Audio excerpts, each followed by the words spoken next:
And we're live.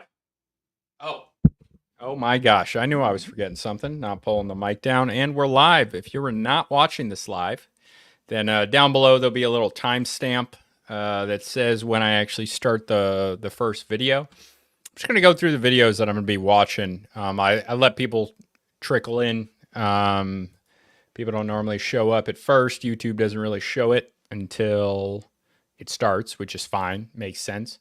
There's a bunch of Jubilee videos. Jubilee is this pretty great YouTube channel that they take people that are either different or it's a group of the same.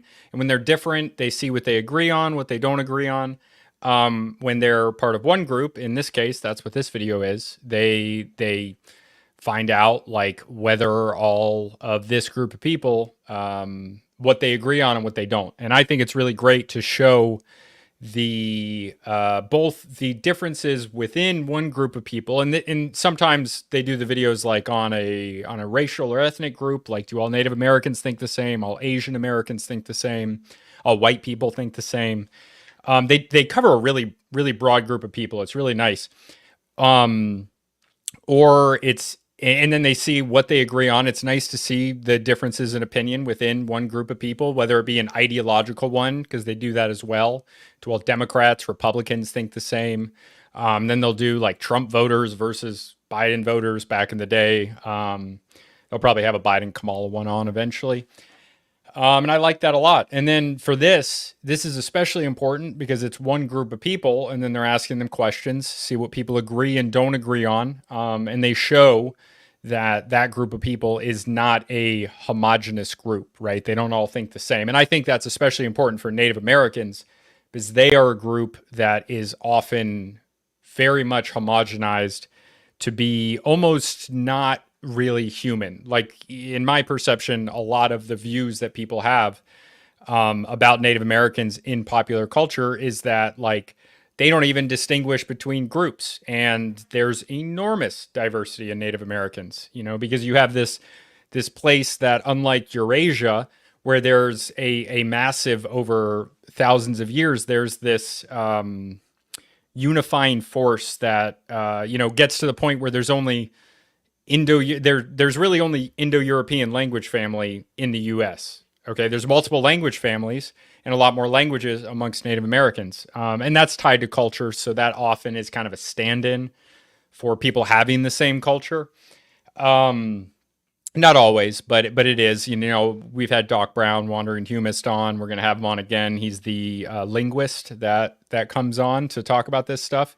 And the language to culture connection is huge. But regardless, the Pacific Northwest Native Americans, very, very different from Native Americans like the Pueblos, Native Americans on the plains. You have the Comanche, the Apache, the Lakota, the Dakota, versus Eastern Algonquins up where I'm from in New England, versus, a group like the Seminole that is not only a Native American group, but a synchronistic group of Native Americans and freed or fled black slaves, which is a really cool case that we'll probably eventually talk about here.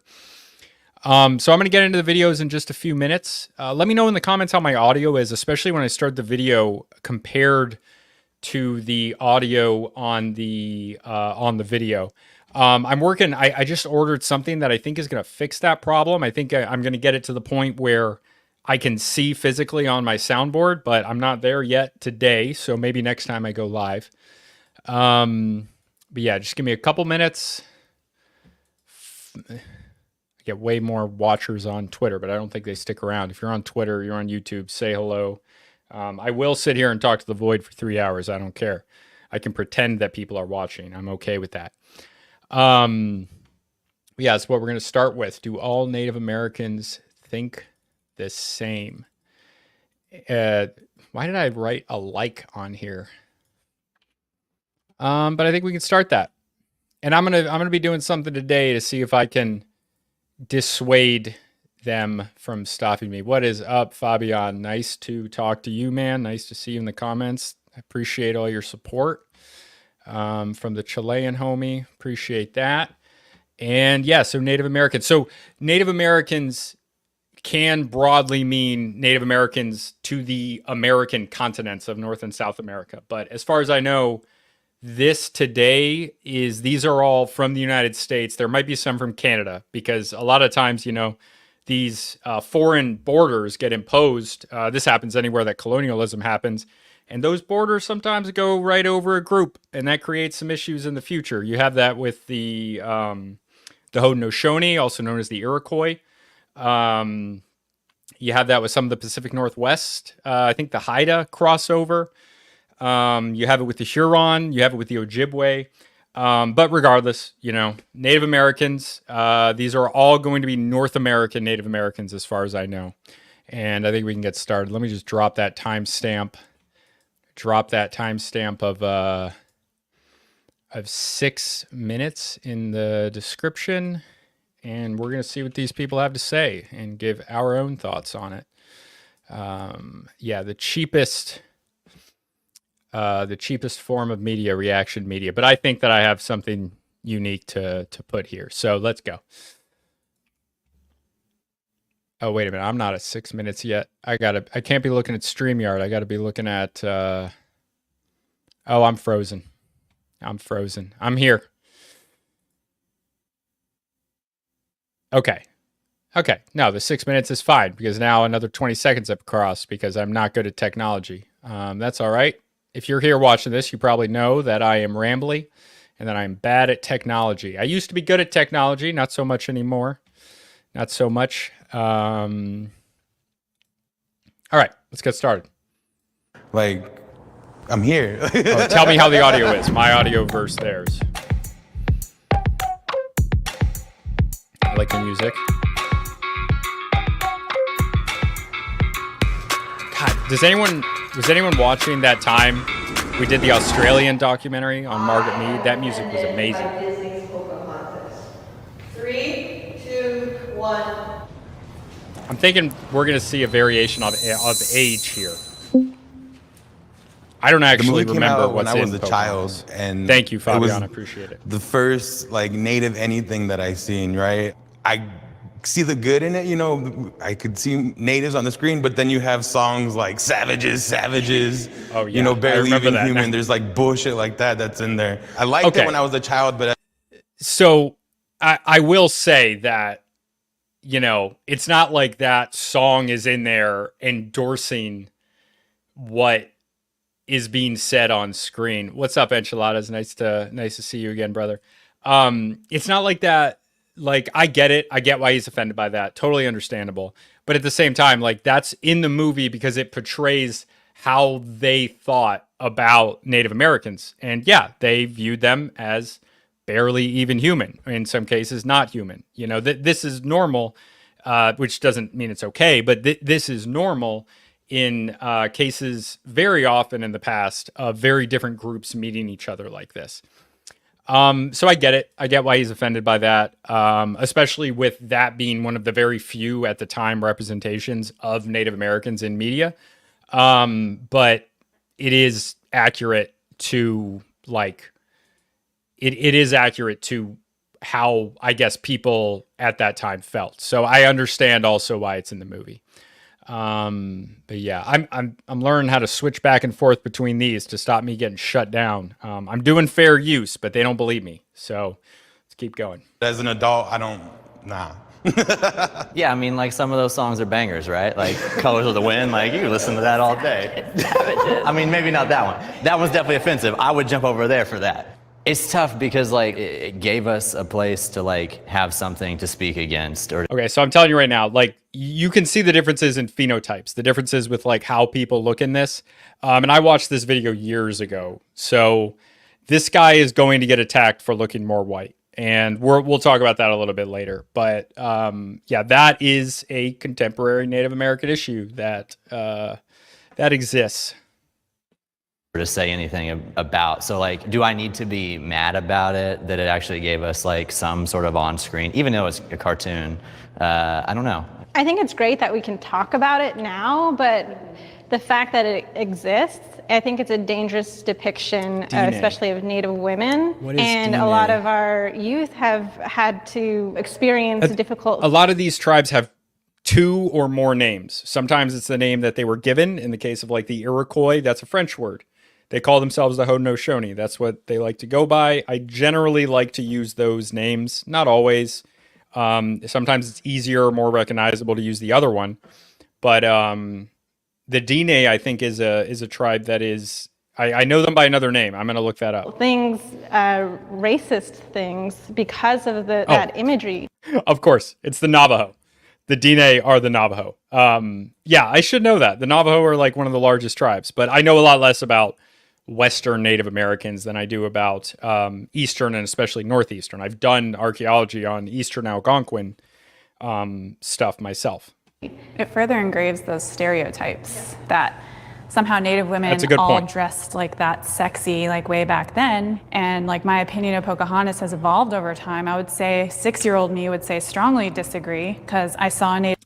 So I will say on that like it could be more of an artistic choice, right? If you're in a situation where there are other representations of people in media, but in a case like this, when this at the time was really the only representation of Native Americans. We didn't have things like Reservoir Dogs. This was before a famous movie, which I bet they'll talk about here, but if not in the next one, called Smoke Signals, which is a really cool movie and includes a lot of Native American cultural stuff. Native American comedy is like its own thing. It's and as somebody who really enjoys like what's the comedian's name? Black dude. Like I like dry comedy a lot. And it's pretty similar to dry comedy. And a comment. Okay. Dark Age Sage. Iroquois is an Ojibwe. You're trying to say Ojibwe there, right? Word that means killer people. And that makes sense.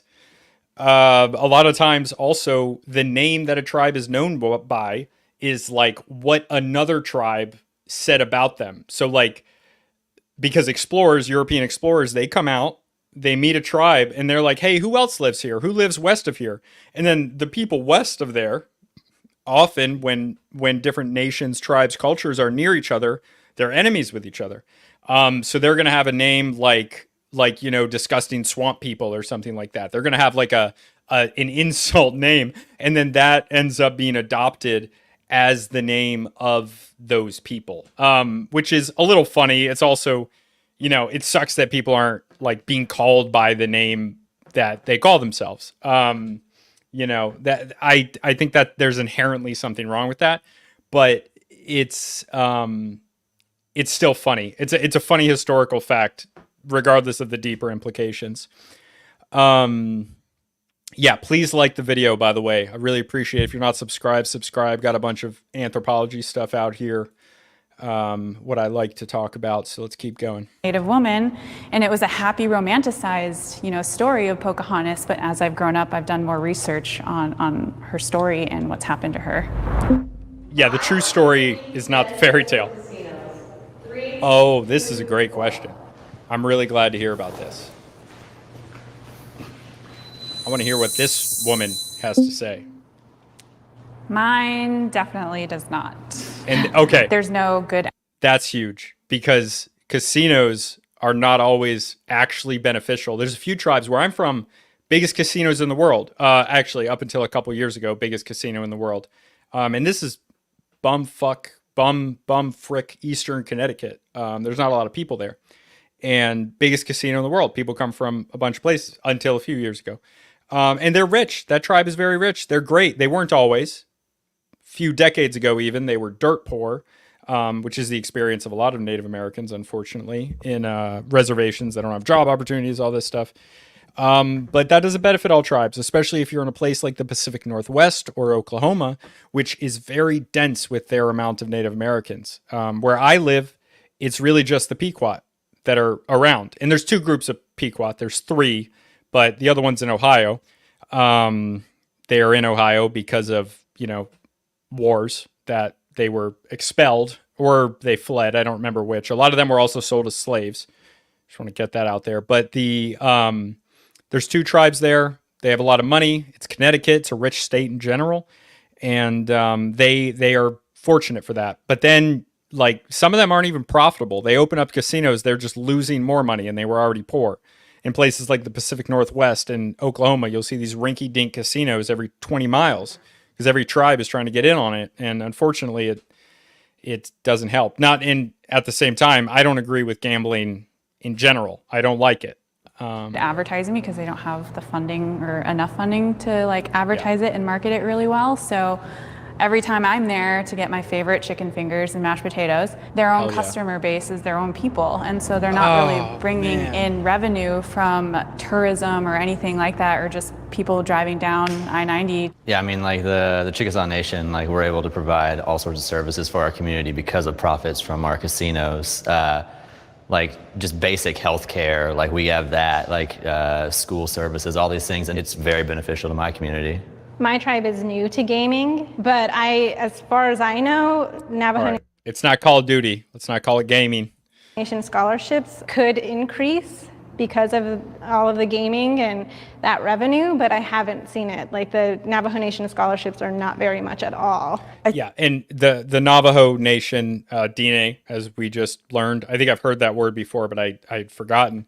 They're one of the poorest, one of the largest, both in size and population, and also one of the poorest. There are a lot of issues for them specifically.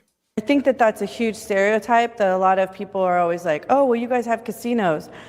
Okay, yeah, my tribe has more than one casino, but you don't see me rolling in money and getting monthly cash payments. Like it's just a stereotype. I'm not Cherokee. There's also these, there's negative aspects of it, like, people coming on the res and thinking that it's, their place to party and, and do whatever they want. One of my friends on Facebook posted something about the Tohono O'odham, our casinos and how they're kind of contributing to the missing, murdered Indigenous women. Oh, I didn't realize the Chickasaw were in Oklahoma. I thought they were in Mississippi. But yeah, I mean, that's great for them. I wish that there was a better, thing than gambling, but that's good. Crisis, how... Oh, the Acapulco O'odham are the Pima. Okay, so the Pima, which are related to the Papago, also called the Tohono O'odham. So I'm a little bit aware of them. They were like mortal enemies with the Apache.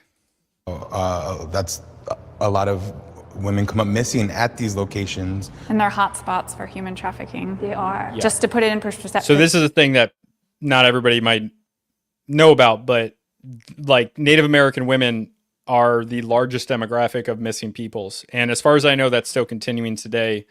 It has to do with them being remote, differences in jurisdictions, some legal stuff I don't really understand because I am not a lawyer. But yeah, it's a problem. It's a problem that doesn't get talked about a lot. I remember a few years ago it was being talked about a little bit, and then it kind of fell out. And I don't think that's because the problem was solved, unfortunately.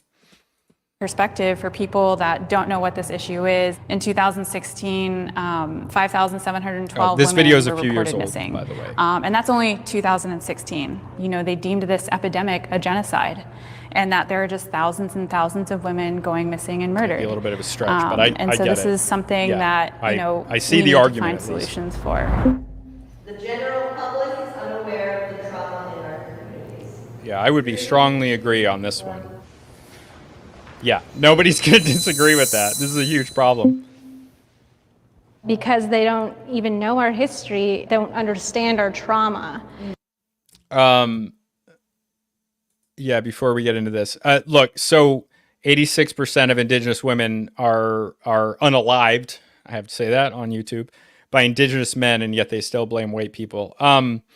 Yeah, so that's obviously its own problem, right? But at the same time, almost all crime is within the same race. Like there are some disproportionate acts of crime between different races, but the majority of victims of crime that are black people, it's from other black people. The majority of victims of crime, white people, it's by other white people. Like that's just a thing.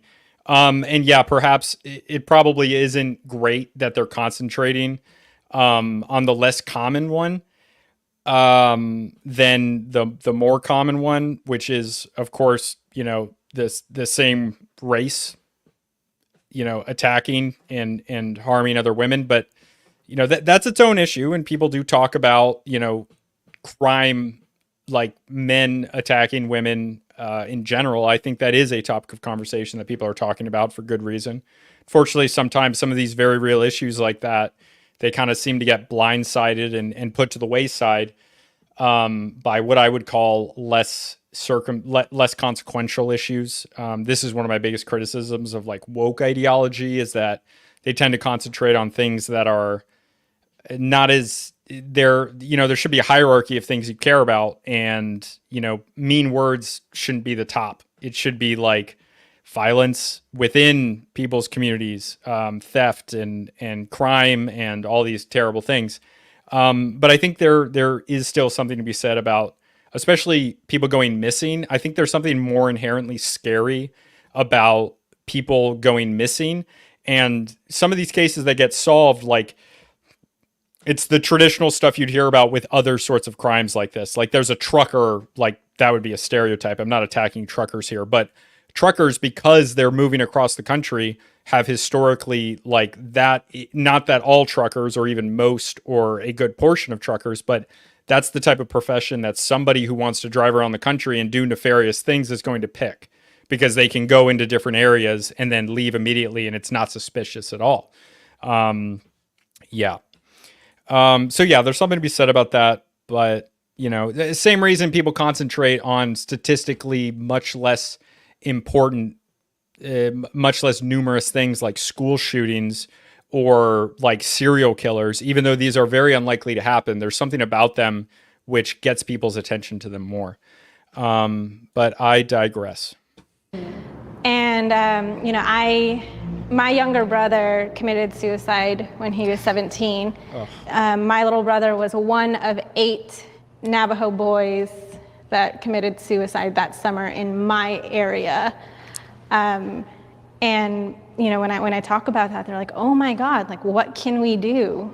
They don't even know that we exist at times. We're so invisible, so like, we have to first show people that we're still fucking here, and then we have to educate them on all the fucking trauma that we've been through, all the, and that's the whole reason that we have like the highest statistics for like suicide, for new cases of HIV and AIDS, for diabetes, all these different things, because of all these traumas that we've had to go through as people. I don't know if anybody else has gotten this when you're asked, like, what are you? What are you? So Mohawk, this is, that's one of the tribes of the Haudenosaunee. Love that shirt, by the way. Actually, it's pretty similar to the shirt I got on right now. I love that shirt. I want that shirt. And I want to know what those necklaces and bracelets are. Like, oh, I'm Native American. I'm waiting for all those questions to happen. Oh, do you do dream catchers? Do you wear moccasins? All these fun things. But the one that really pisses me off is, so you all have drinking problems, right? Oh, wouldn't say that to somebody. Besides an Irish person, but I can do it. I got that Irish blood. I'm allowed to make jokes about my own people like that. And I was like, oh, dude. Like, I mean, it kills, because you don't know why we have drinking problems, or some have, unfortunately, have that to carry. Well, the government made treaties with Indigenous people, and every single one of them has been broken. That's why for a long time, a lot of our communities have been like suffering because of. So just a note on like broken treaties. Yes, obviously you should honor your commitments, but what generally happens in most cases, there's some cases of it being just complete nefarious actors, but in a lot of these cases, it's like, yeah, they make a treaty, and then, a century, a few decades later, the situation has changed. And that situation changed because more people came in and the power dynamic shifted even more in favor of the white settlers, or, eventually it's American colonialism. And like, I get it. I get that sucks, but it's generally like, it's not like sometimes it is, but usually it's not the same people in the government, right? Like, certain people in a certain situation, they sign a treaty, and then a new government, new people, often even a next generation, they don't care about that treaty anymore. Like, the treaties can't exist forever. They that just doesn't happen. And you know, there's a level of that being inherently screwed up. Like, if they're not going to honor it forever, maybe they should put a time period on it, like some treaties do. Like the Hong Kong UK one had a time period on it. It was like 99 years or so. But you know, that's not to just completely reject this idea. It's just to provide a little extra context of what the government has put us through and relocated us to different parts of Turtle Island away from our original homelands where we. Turtle Island is often the indigenous name for North America or the world. It kind of depends on like your, like, you know, if people didn't have a concept of other continents, then you're not really going to know whether Turtle Island translates to North America or whether it translates to the whole world, because it wasn't a relevant question at the time. But yeah, Turtle Island, cool name. That's where I am, right here on this freaking spinning rock. We were. Personal experience, like when I tell someone I'm Chickasaw and then tell them I'm from Oklahoma, they're like, well, how'd your family get to Oklahoma? It's like, Trail of Tears, dog. That's like I understand why we don't talk about it, but it's not good that we don't. We got to find like a place to speak about it, but in a way that doesn't create like guilt for like just an individual, because like that person has not done anything to me. I'm not trying to make them feel guilty. I just think that they need to understand that they're. Oh, enchiladas. I didn't know that you were Native American.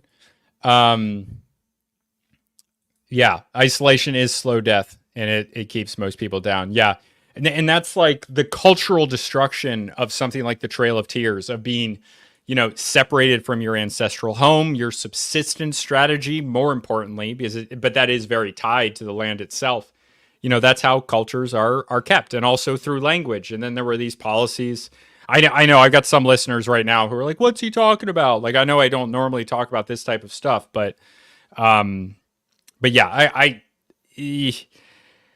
this is how I truly feel. So I know it's not going to be everybody's cup of tea the way I'm talking about this stuff right now. Some people might accuse me of being woke, but you know, I hope that I'm supporting the views that I'm having pretty well right now. You know, the Native American boarding schools, they were similar in Canada and in Australia. Lots of bad things went on here that we'll probably go into extreme detail in later down the road, but not right now. You know, the idea of this was assimilation. It was end the Indian, save the man. It was the idea of assimilating the population. And, you know, there's merits to that. And I think that some of that was done with decent intentions. The execution was quite off. And as somebody who values cultural diversity, it's inherently bad to me because I enjoy the cultural diversity, but I understand why it happened at the time.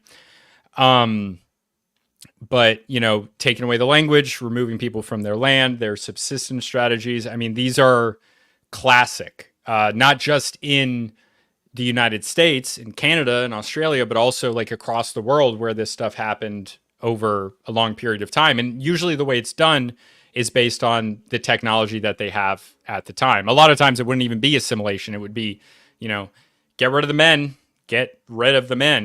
and, you know, keep the women for, you know, expansion. Yeah, let's keep going. There was this trauma, and there are reasons why our communities are fractured because of this. Right. Blood quantum matters. Oh, here we go. So this is it says it right there. The amount of Indian blood one possesses as determined by the number of generations of Native people you descend from. It's the process that the federal government uses to determine whether they consider someone a Native American. I didn't know that. I think there's more factors than that. What the heck? Is that true? 3, 2. I thought that membership, considering you a Native American, just meant, you know, being part of a Native American tribe, a federally recognized one, which comes with its own issues. But yeah. Okay. So immediately, okay. So what you see is this guy who, you know, you don't know based just on looks, but just based on his phenotype. So that doesn't mean that much, but he looks like the most white in this group. You know, I'm not even going to speculate. It doesn't matter. Yeah.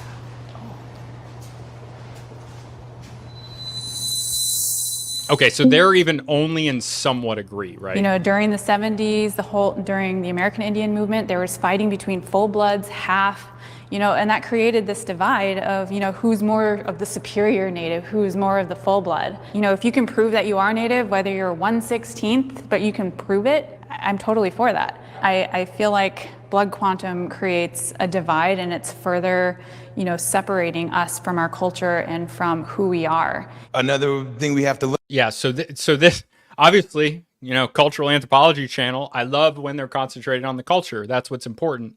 You have an example like Pocahontas herself, Elizabeth Warren, who's the type of person who used her Native American blood, her very small amount, but that's less relevant than the next part, which is that she was not involved. She didn't have any of the negatives associated with being Native American. She only benefited.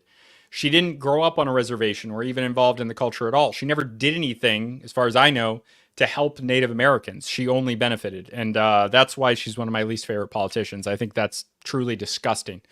But yeah, I'm probably just going to agree with what they have to say here. Well, we could be surprised. Shouldn't speculate on that. Someone might say something I don't agree with, but Look at too is for folks who are multiple tribes. You know, we live in an urban environment. there's a lot of that too. I know people who are like 5 or 6 tribes. They're not eligible for enrollment in any one. They're full-blood Native. They're from all these different tribes, but they can't enroll in one because they're not enough of that one particular tribe. They still have all these connections to the community. They have all these ties. They do all these, but they're not enrolled. They don't have that connection on paper.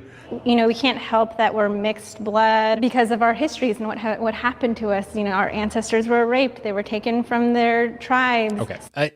Yes, that happened, but a lot of it was consensual, which also doesn't mean that just because the sex was consensual does not mean that the children are not still legitimately Native American.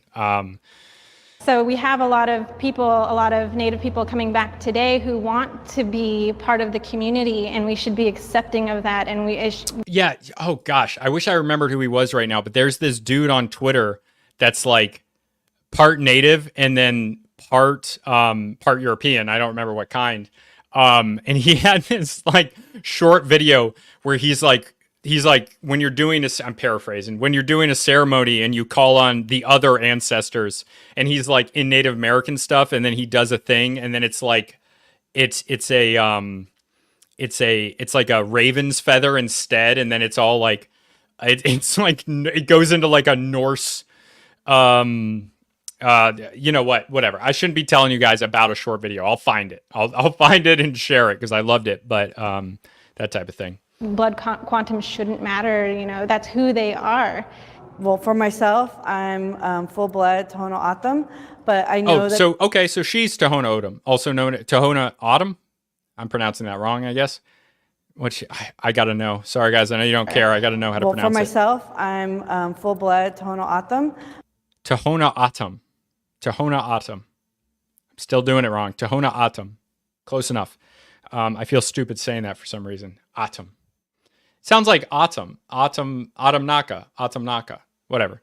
That's the Papago. I read an ethnography on the Papago. The Papago, because they were this is probably part of why she's full-blooded Native, actually. They were living in like, on the border with Mexico. Actually goes over, the Papago land is partly in Mexico, partly in the US. And they were way out there in the desert, so they were not bothered for a long time because they had no natural resources to take. So that probably plays into her being full-blooded Native because, you know, you go to, in the Northeast where I'm from, like the Pequot, they are extremely mixed with white and black blood because, you know, it's been going on for 400 years. People have been, you know, within these communities back and forth for 400 years, which, you know, over time creates more mixed race people as they're interacting and intermarrying.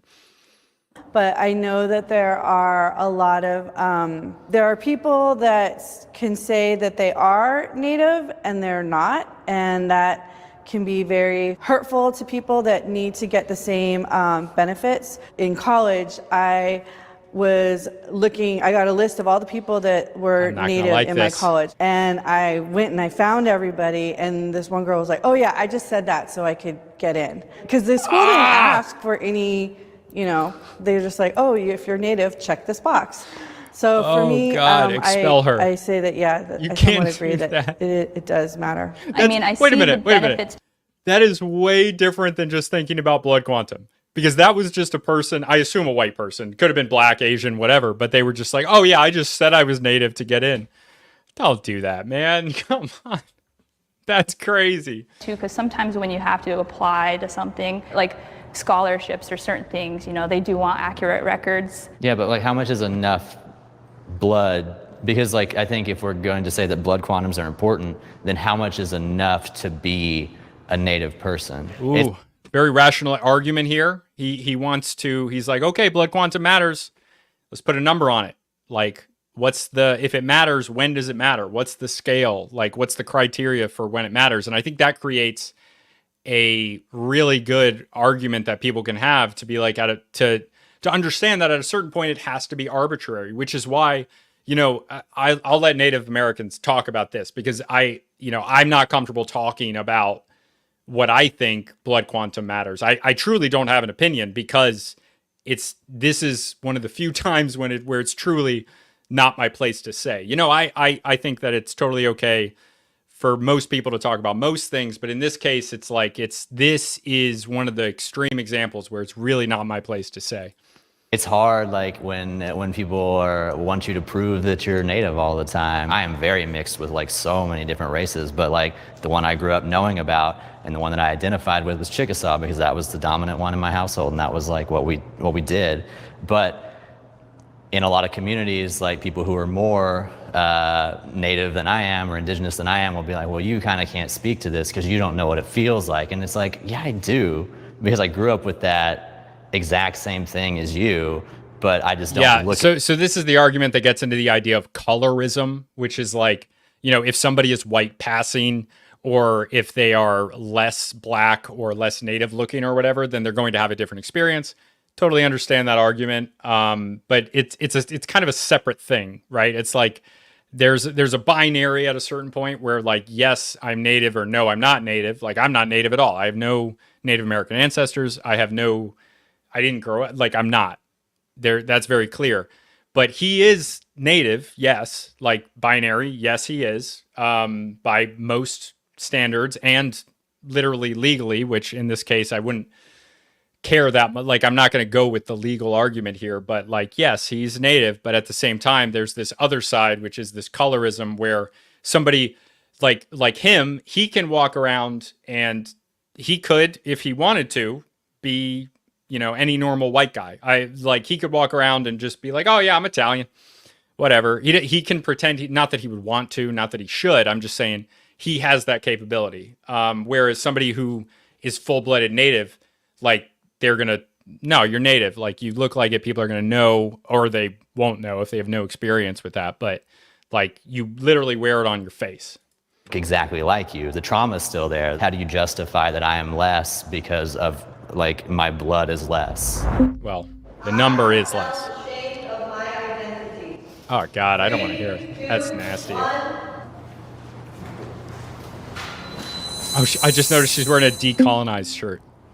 I was adopted, and so I feel like I'm somewhat agree because growing up, I didn't know my identity. I grew up in a predominantly Caucasian neighborhood, and I stood out because I'm dark skinned, dark hair, and people would be like, what are you? There was a disconnect. That question, as an adult, what are you? I don't feel that way at all. Like every day, I'm very proud, I'm very excited, and I'm happy to tell people that I'm Tono'atam. I mean, I didn't feel ashamed until I was 9, growing up on the reservation in lower rural South Dakota and surrounded by my family and culture, and we were just so close, and that's what, you know, our tribal communities bring to us.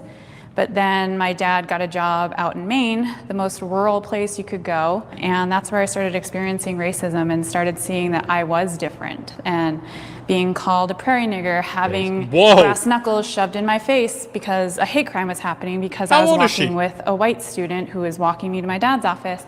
For a long time, I really hated who I was. I was embarrassed. Okay, look, guys, if you're going to be racist, at least be accurate. Okay, you got to be accurate. A prairie hard R. I don't think I've ever heard that term before. That's insane. But it's also only relevant to Native Americans from the prairie. Not all Native Americans are from the prairie here, okay? You're going to be racist, be accurate. That's not cool. I don't like that for 2 reasons. I don't like the racism. That's crazy. Funny word, still wrong. But like, at least be accurate. Come on, read a book, learn about their culture, make fun of something real. Uncreative racists. Somebody, I've never heard that term before. I think I have a vague memory of hearing it before, but never heard anybody say it. Yeah. Get that esoteric racism. Okay. You gotta, that's what Illegitimate Scholar provides. You gotta be accurate in your racism at the very least. If you're gonna be racist already, at least be informed on it. And maybe when you're informed on other cultures enough, you'll stop feeling those prejudices and you'll understand them a little bit more. But holy crap, Prairie Hard R. That's also just uncreative on itself, right? It's inaccurate and it's uncreative. You can't just take any word and throw it on the hard R and make it a racial slur. Make up something like on your own, even something that's pretty uncreative, like Mick. Oh yeah, all the Irish people, their names start with MC, so call them Micks. Okay, I get it. I get that. That makes sense. Let's get something like that. Be more creative. Be more specific. Come on, guys. I'm ashamed of this. Be more accurate. To be brown. Now I fucking own it. My experience is a little bit different. I grew up in North Jersey, New York, Canada, all around, and I still never ever felt like racially profiled. It wasn't until maybe high school when I moved back home. A lot of the Iroquois kids, the Mohawk kids, you know, they live. So Mohawk is a part of the Iroquois Confederation. There their whole life. I had moved around so much. I think that's the only time I felt a little ashamed, is because I didn't have any roots. But other than that, oh, that's mean. They're just like, oh, you're not. This happens in Japan as well. Japan is very racist. Most of everywhere outside the West is super racist, by the way. All of them are. And not like, if you include Latin America in the West, which I tend to, because their institutions are Western, created by Spain, even if like a lot of the people are mixed, depends on the country. I digress. Very racist places. Okay. And you see this in Japan where like, whereas I, as a almost full-blooded, like majority full-blooded Irish American, I don't get this, like other, at least conservative Irish people accept me fully. And they're very nice, very kind, very accepting. And they understand Irish Americans as a thing. The liberals, they tend to not care because they don't view race as anything that's of importance. But I digress again. But this idea of her going like back to her ancestral home and being treated poorly for it, this is not what I was expecting this question to be about. But she's actually talking about racism from other Native American people, which is interesting. I still felt welcomed. I felt part of this group, part of that group. For me, getting more in touch with my culture, learning about where I come from, that's what really saved my life. So I feel like I've never been ashamed. It just makes me more proud. Being a queer Indigenous person as well, that's... Oh, he's got a two-spirit on. Yeah. So I have my own thoughts on this. I'm probably going to go into this on the Patreon, not on YouTube. I don't want to be talking about things that are too controversial.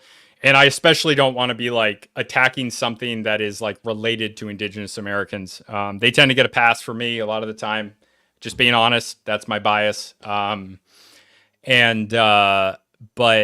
you know, two-spirit comes from a French word called berdache. And as much as I've looked, it doesn't mean it doesn't exist. It might exist somewhere, but it seems like this was like berdache basically is the F slur for in French, or it was at the time, to my understanding. So like this to me feels like quite a fabrication of a historic idea. I think that it existed as a certain thing, and there is historical precedent for multiple genders in different cultures. Generally, though, this has to do with somebody filling the role of the other gender rather than, you know, what we have today. So there is historical precedent on this, but I do personally feel that Two-Spirit is a little iffy on like its historical precedent. And even then it was specific to like one tribe or area. So, you know, I don't know. But this guy, you know, that's what he feels. That's okay.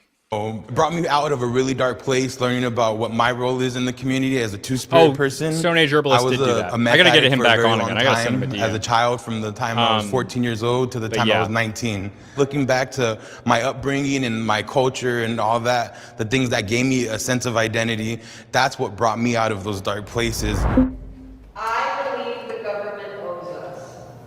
3, 2, 1. We're talking about the federal government here. Gotta be more specific. Okay, the guy from the richest tribe is like, yes, nah. They do owe our people tons of things. Can't even imagine like the list I've got in my head. But I think too, we owe ourselves some stuff too. Reclamation, decolonization. We need to notice love nobody's ourselves in more. the strongly agree category. Yeah, I agree. That's why I don't say strongly agree, because we're stepping up and we're more educated. And that's a good, it's a good sign that all of them have this attitude of it not being like number one. Because like you can get help externally, you can get help from people that have done perceived wrongs to you. But if your people are not themselves having the attitude of, you know, growing, of working for yourselves, it's not going to work over time. It's just going to be a drop in the bucket, and it's not going to make institutional change. So this is a really good attitude that I'm seeing from them, is that they believe in their own need to do things, as well as, yes, they want historic wrongs correction. I'm probably not really going to share my views on this one. But yeah, and good point here. They should expect more accountability of the tribal governments. Just like the federal government and state governments, these tribal governments are prone to corruption. I haven't seen anything about, you know, how much, if it's more. It's hard to even, you know, quantify that. But a lot of times these tribal governments are not great. And I'm saying that as somebody who doesn't like governments in general. So, you know, grain of salt. But, you know, I'm sure that you can imagine the type of stuff that goes on. And some are better than others. Obviously, it's very, very, very diverse because they come from diverse cultures, different areas of the country, different backgrounds, different experiences, hugely different. Educated and stronger than ever, but you know, I do think that we deserve better health care. Yeah, we deserve. I agree with you, Efren. Efren, am I pronouncing that right? Efren Zorlan. Is that your? What kind of name is that? I'm just curious. Two-Spirit. Efren's a Jewish name, right? Ephraim. The guy in one of my favorite movies, War Dogs. Yeah, just like Kanye West, Jonah Hill made me not anti-Semitic. Not for, what movie did he say? Wolf of Wall Street? War Dogs is one of my favorite movies. I digress. Two-Spirit has been perverted by the liberals trying to normalize their perverse religion. I find it quite offensive. Yes, I agree with you. I mostly agree with you. I would put some caveats. I'm not going to, but yeah, in general, I do agree with your take there. Better educational systems. We deserve better textbooks in our schools. I'm not expecting anything as far as like being owed, but what I would like, it doesn't cost any money, is an apology. It's an acknowledgement. They've done that in other countries where they're like, oh, we're sorry, we came in and we... Okay, so on these acknowledgements, you know, they do these land acknowledgements.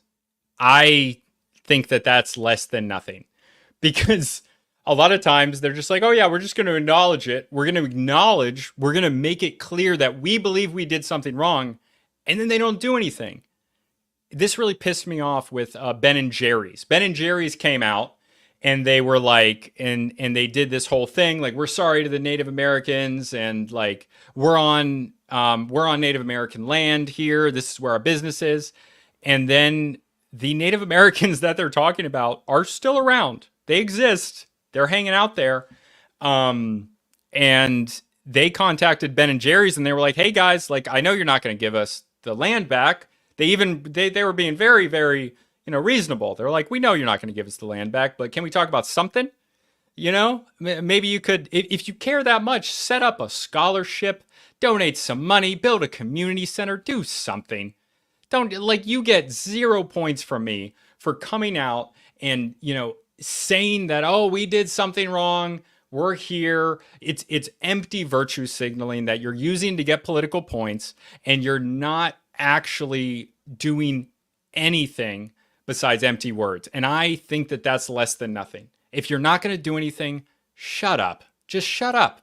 And then when as far as I know, the last time I checked, the Native Americans that reached out, they don't even get a response, which is incredibly disrespectful, especially when you're using that culture for clout. It's terrible. But yeah. Massacred your indigenous population, and they apologize for it. And that much I think that we're owed, and I think that that would help bring... And this is a good point here, okay? I've never loved holding people super accountable for the sins of their ancestors. I agree with you on an individual level, okay? I'm not going to listen to anybody. I don't like Irish American, right? Most of my blood is Irish. I don't have a lot of I have a tiny bit of like of historic white American DNA. I think I'm like an 8th or a 16th English in there. There's a little bit of English in the Irish just because they were back and forth, whatever. But as far as like people from England, 6 of my great grandparents from Ireland. So I'm never holding people super accountable for the sins of their ancestors. I'm not going to hold English people accountable for that. I don't care. I'm not going to hold like hold people accountable for the sins of their ancestors, but it becomes a different conversation when you're talking about the government itself. And look, I get it. Conquered, not stolen. Okay. The land wasn't stolen. It was conquered. And that doesn't make it okay or right. I don't, but these historic things, they happened in the context of their time. Things are different now. I don't know if something is necessarily owed, but even if it's not to like repay for a past wrong, regardless, a tribe like the Navajo that experiences, and this is what's more important, a tribe like the Navajo they have like, by any metric, they're worse off than most other Americans. Like, you have as a government a responsibility to take care of your people, and you should take care of your people. And these Native Americans are Americans. They're U.S. citizens. They are Americans. And if a specific community, and whether we're talking about, whether we're talking about inner city Black communities, whether we're talking about rural, poor white communities, or anything in between, the government that is taking so much money in tax dollars and is so corrupt, like, you should be doing things to help your own people. Even if all that you do is you prosecute people like what's their name? The Shackler family that created this opioid epidemic. That's really what I'm talking about here. We can talk about going further than that, but that's a start. I wouldn't complain as much if that was true. What are you saying never happened, Faithful Faustine? A lot of healing amongst our people. To speak, I mean, I can only speak for like myself as an individual. I can't speak for everybody or even a collective because I'm only one person. But like an apology doesn't like heal me anymore. I mean, like, it's cool. That would be good. But like, it doesn't make me like do anything different than I'm doing now. I don't think that feeling owed gives us the same place of power that knowing that like, no one owes me anything. I'm just gonna get it. Well, me just keeping it real, maybe that comes from a little bit of this. Yeah. I don't love that he's bringing up his skin color to this guy on an individual level. Colorism is a real thing. It happens, okay. And maybe you don't feel that because of, you have a different place in this society than somebody else with a darker skin tone. Well, I mean, I'll address that. In high school, I stopped going outside because I would get too dark and I had long hair. And so I have felt that. So I know what you're saying, but like, even during that time, even when I would like go to Walmart and get followed around. Yeah, I think that was a bit of an asshole thing to say. And look, we're talking about a spectrum of colorism here. So like, this guy, he is more white passing, but that doesn't mean that he's never going to experience this type of thing, this type of discrimination, prejudice, whatever. The other guy who, he doesn't even really look that much darker than this guy to me, by the way, but he might experience it more, but that doesn't mean that this guy doesn't experience it. And, him saying that to him, I'm grateful for their honesty. I like that they're talking to each other and having this conversation. This is the place to do that, literally. But yeah, I think that was not a cool thing to say. even when I would get pulled over 4 times a week for driving while brown. By the way, I'm really looking forward to the next video. The next video is awesome. It's the one where we go into the Indigenous people react to Indigenous representations in media. I still was in the same mindset of like, I'm going to get it regardless of what's in front of me. So I mean, maybe that's just me, a personality thing, but I like, as far as like skin color goes, like I felt it. I think though, where I'm looking at it from the perspective, like... Okay, now she's very dark. She is very dark. Actually, the bigger guy, John, I think, he actually looks lighter than the guy he just said that to. Maybe it's the camera. Maybe we can get like, I'll get the numerical codes for their skin tones and we can do a scientific breakdown on this, but I do not like this conversation. They don't owe me shit, but if they can acknowledge and hold themselves accountable in what they have done and what previous presidents... What do you mean they? Like, we didn't do this. I didn't do anything. And I'm a bad example because I don't have much of this ancestral DNA. Like, that was over by the time my family got here. But, like, let's pretend I'm 100% English. Still not me, dude. Still not me. It's not they. No. Presidents have done, previous governments, that creates a previous new governments, path for change, presidents. because I when you understand. admit to something and acknowledge that it's there, then that behavior changes. I think we need investment and accountability, and I'm not even coming at it from like a monetary standpoint, like, oh, give us millions of dollars and we'll call it even. We need people to care, and you know, we need accountability. All right, that was weird. We're going to go on to this next one. Let me just grab that timestamp here. What are you looking at? 56. Okay. 56:15. This one is... So I've watched some of these videos in full, most of them years ago, and I watched a little bit of them when I was picking ones to pick for this stream. So this next one is not from Jubilee. It's from a channel called React. So I'm reacting to other people reacting. This is great. Very 2024. Video is 4 years old, so keep that in mind. And this was done on Indigenous people today. So actually probably close to 5 years old, unless it was... Doesn't matter. I digress. But this is going to show some 8 people with Indigenous heritage to comment on well-known representations of Indigenous Americans across film and television over time. Filming the episode in Southern California, we chose to not only focus on the portrayal of Native Americans, but of course are aware and respect... Since we are filming this episode... I don't understand what they're trying to say there. Just buzzwords. Buzzwords. Nonsense. All right. Let's do it. They're going to start with a strong one. 1950s, back when they had no amount of sensibilities at all. Cool. Let's go. No volume. I played it. I played it. They just... People can pause, dude. You don't have to show this for 10 seconds. Teach 'em, pale-face brother, all about red man. Good. This should be most enlightening. Red. Interesting. Unfortunate. When did he first say ugh? Why did he ask you how? She should be my favorite movie. Why does he ask you how? David, I remember this. This guy right here, David, he is my favorite. He does not give a crap. He does not care at all. Dude, okay, I'm already going to tell you. It takes a lot to get me offended. I'm okay with most things. But holy crap. Thank you so much, JC. I really appreciate that donation and all of your continued support, man. JC, you really keep me going. I appreciate you so much. Thank you for that $10. Please join the Discord. I haven't been as active in there recently, but there are a lot of great discussions respectfully to each other in that Discord. I love having that community. So please join the Discord. I actually think I forgot to link it below. I might grab that link and drop it in there. But yes, join the Discord. Thank you, JC. I appreciate it. Oh, I remember this. why does he ask you how? I want to know how old these people are. Like, seeing that woman, Brianna, she looked pretty young. She might not have ever seen this. Asians say this then. Native. The engine. Oh, it sounds like you're saying engine. But yeah, engine.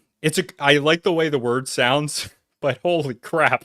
It's just like saying Indian with like with like an accent, an old West accent put on it. Engine. What the engine didn't know all the things. Did you see his face? Okay, go back there. That was my face too. Engine didn't know all the things that he Natives. What the engine didn't know all. Okay, I gotta tell you a story here.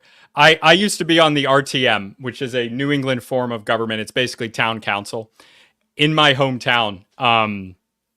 Called so it's the town council essentially, and we were there debating some stupid freaking like a budget proposal. And this older woman, I was in the Green Party at the time, by the way, if you can believe it. But yeah, very big into third parties. That's a whole nother story I might talk about another time. But yeah, I was in the Green Party, and then there were a few of us on the Green Party on this. You know, my name is public. You could find out who I was from just that. But don't worry, I'm not, like, my name's out here. My name's Samuel Urban. And we were there, and this woman said one of the Republicans, I could have heard it from the Democrats as well, but she goes, like, she starts talking about the budget proposal and talking about, like, people moving to the town. This is like a nice, rich, lily white town, right, where I grew up. And she was talking about people moving to our town to use the services in our school. And she referred to people that are in the town, I guess, already, and not people who had just moved there, to say, what did she say? She called them indigenous to the town. And my friend across the way, when she used the word indigenous to describe people from this town, and, you know, by the way, someone moves to the town, they're a resident. That's what's important. Once you move to the town, then you use the schools. That's why people move to towns. You want people to move to your towns. I get it. Maybe the money is not the same. Regardless, other issue, defund, get rid of the Department of Education. But we're talking locally. To call them indigenous, like, my eyes just went wide. I was like, what did you just say? And my friend across the way just bursts out laughing because he sees my reaction to this. I didn't need to tell that story. It's okay. This is my channel. Let's keep going. The engine.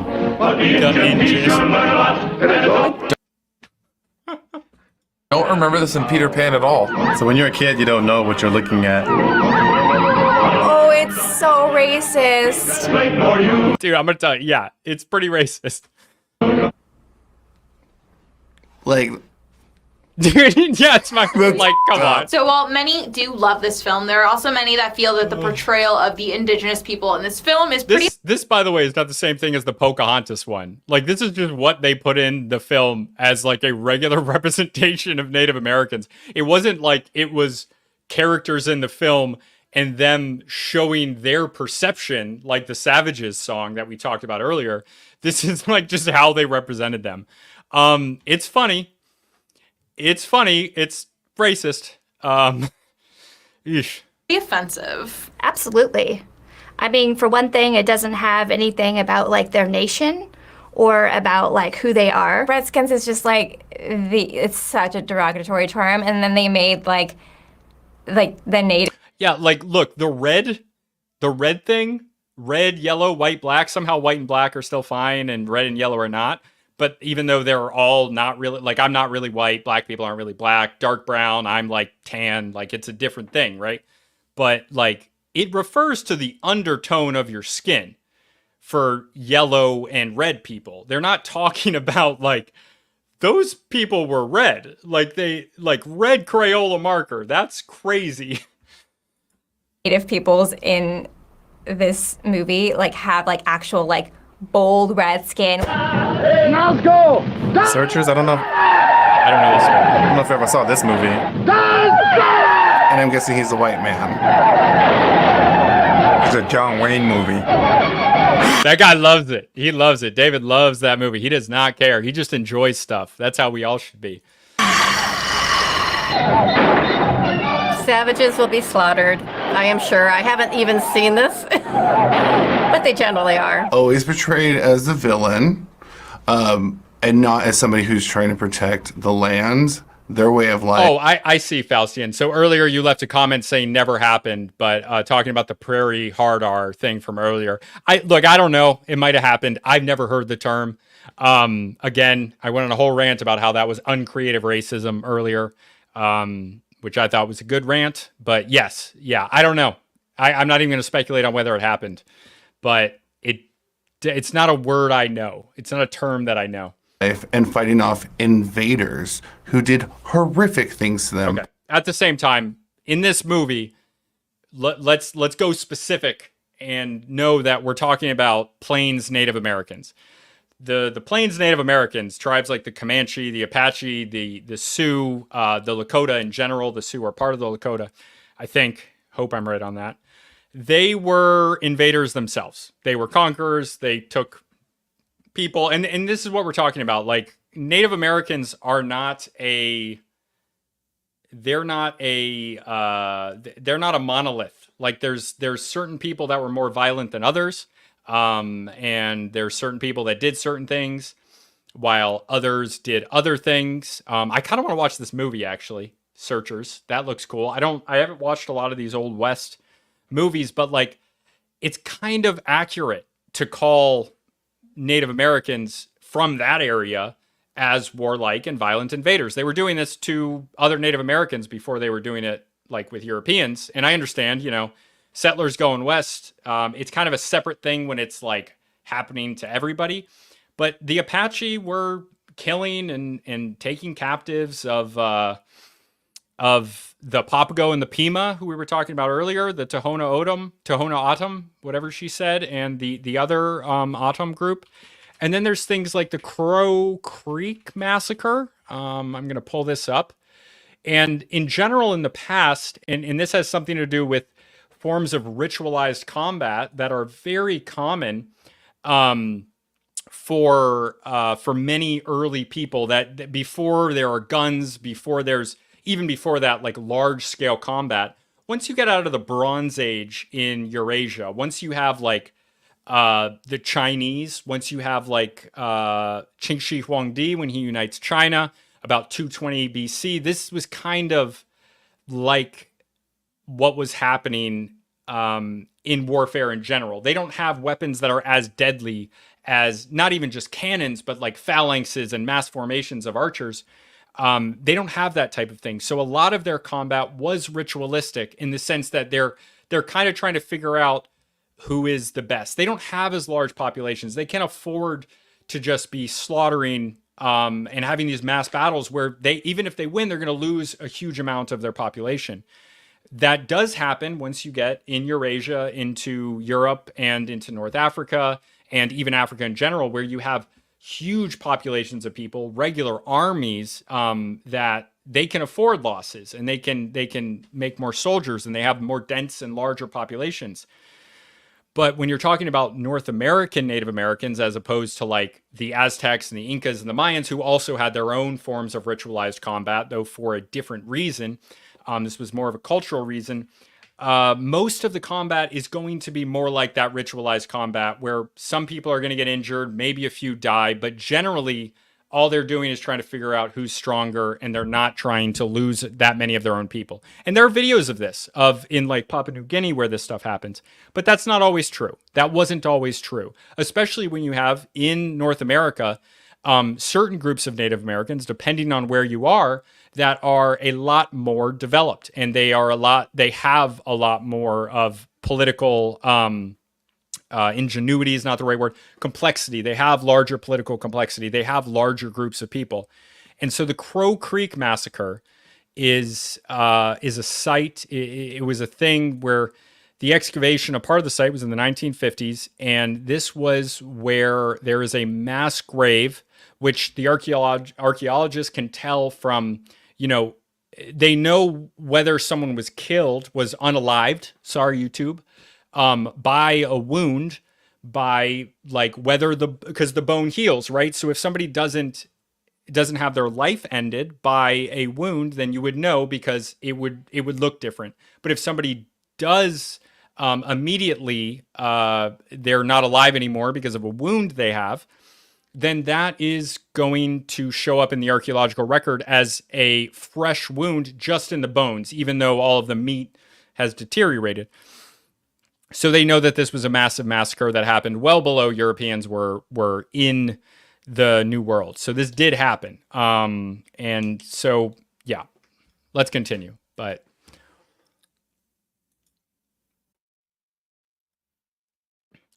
what am I? Oh. But John Wayne's the hero. So Western movies were some of the first representations of Indigenous Americans. You missed some of the meaty bits, but there'll be more. This video is going to be pretty dense on the good meaty bits, but there was some stuff I talked about earlier that I really enjoyed. And you know, after the live, catch the replay, it'll stay up. And please like and subscribe, please. Or don't. I'm not your dad. But they were often used as the antagonist. Yes. So what are your personal thoughts on Western films? I personally don't watch too many Western films just because. What films do you how watch? many times can you see people of your ethnicity? I thought she was talking about like movies from the West. No, she's talking about Western movies, like Old West, like spaghetti westerns. That they're representing, be killed, slaughtered. The thing that's always missing here is that Indians were trying to save themselves from, like, you know, complete annihilation. Of course they were going to fight. I did like this film because I was born in Colorado, so cowboys, horses. David doesn't care, man. That was us, you know, we had horses. You just we enjoy didn't stuff. really We should think all about learn from David. The social implications about it. My dad has always loved, you know, Western films, despite, you know, being Native American. Because not gonna talk during about blood the times that quantum these for are this guy. made, you know, this is the way people thought. David and like, is the man. I kind of think it's stupid for like, okay, To Kill a Mockingbird was banned from schools because of the use of the N-word in it, which I think is offensive and it's awful, but it's like, it's also history, and I think you should not like ignore history because then you don't learn. The first American people. Keep America beautiful. They held it in simple reverence. Oh gosh. Iron. I remember this. They're going to tell you about it, so I'm not going to bother, but oh man. Craig grew up on John Wayne and the spaghetti westerns. Yeah, my dad showed me some of them. I think he's a little bit older than you, but yeah, some of them are great, man. I don't remember a lot of them. Tombstone. God, that's a killer movie. But yeah, Keep America Beautiful.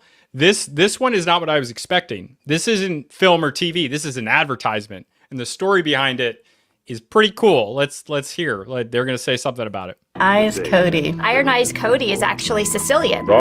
Iron Eyes Cody is actually Sicilian. That's true. The crying Native American. Craig knows. This was in the 70s, 1971. This advertisement by this Sicilian guy who really, really liked, he was probably mentally ill in some capacity, really liked Native American stuff, liked to pretend to be Native American. You might call him the OG Rachel Dolezal. But yeah, we're gonna keep going. All around us are reminders of how far we still have to go. Is it crying Indian? So one he where knows. Tears up. Yeah, everybody knows. Keep They know what it is. What is that, litter? Right, keep them. What is that, a road? 99 Park Avenue, New York, New York. Yeah. Oh god, it's so memeable. The Sicilian dude crying atop a hill, dressed as a Native American. It's so ridiculous. It's so absolutely ridiculous.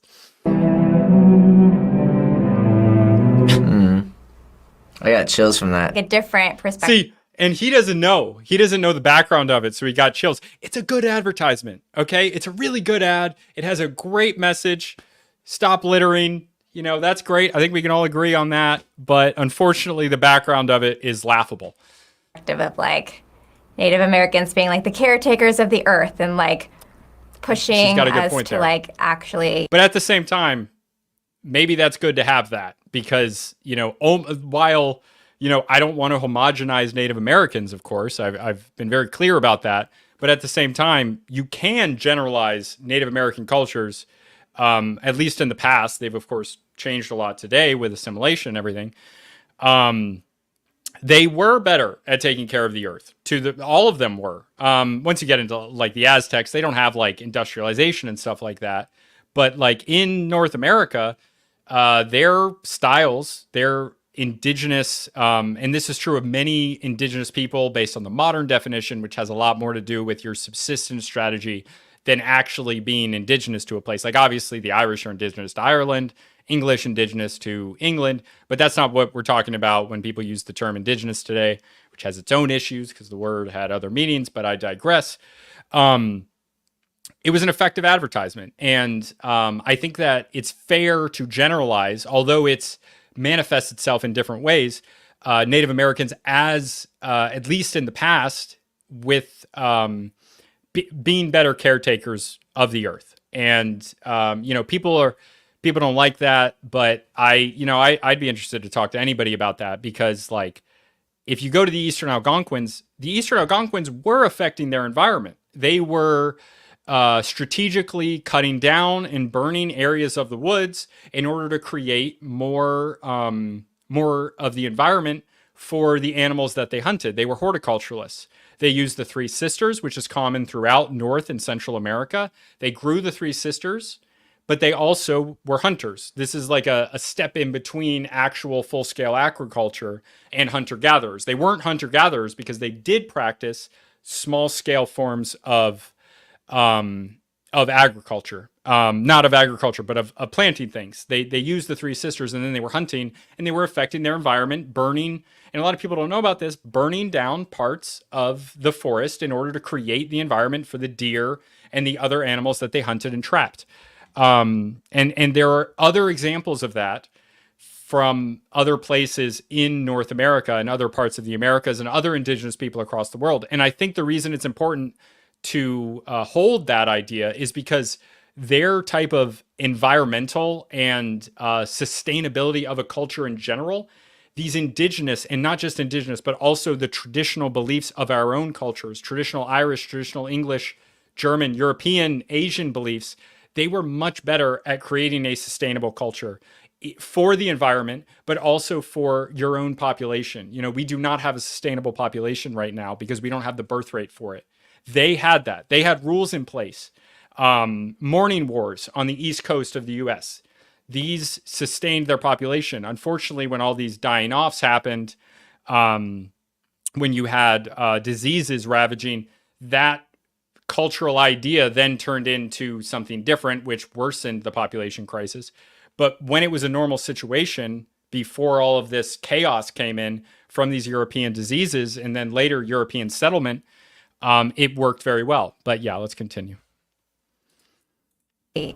Try to take care of our planet. So this was part of a PSA starring Iron Eyes Cody. Who's an actor? So Cody was not Native American. That man wasn't Native American? That man wasn't Native American. He was of Native descent, like even though his parents were from Sicily. He somewhat kind of acted as a cultural ambassador for Native Americans, and he tried to sought out to correct common misconceptions. Look, I know we talk a lot about black jobs, white jobs, whatever, what that means. That was a Native job. That was the Native job.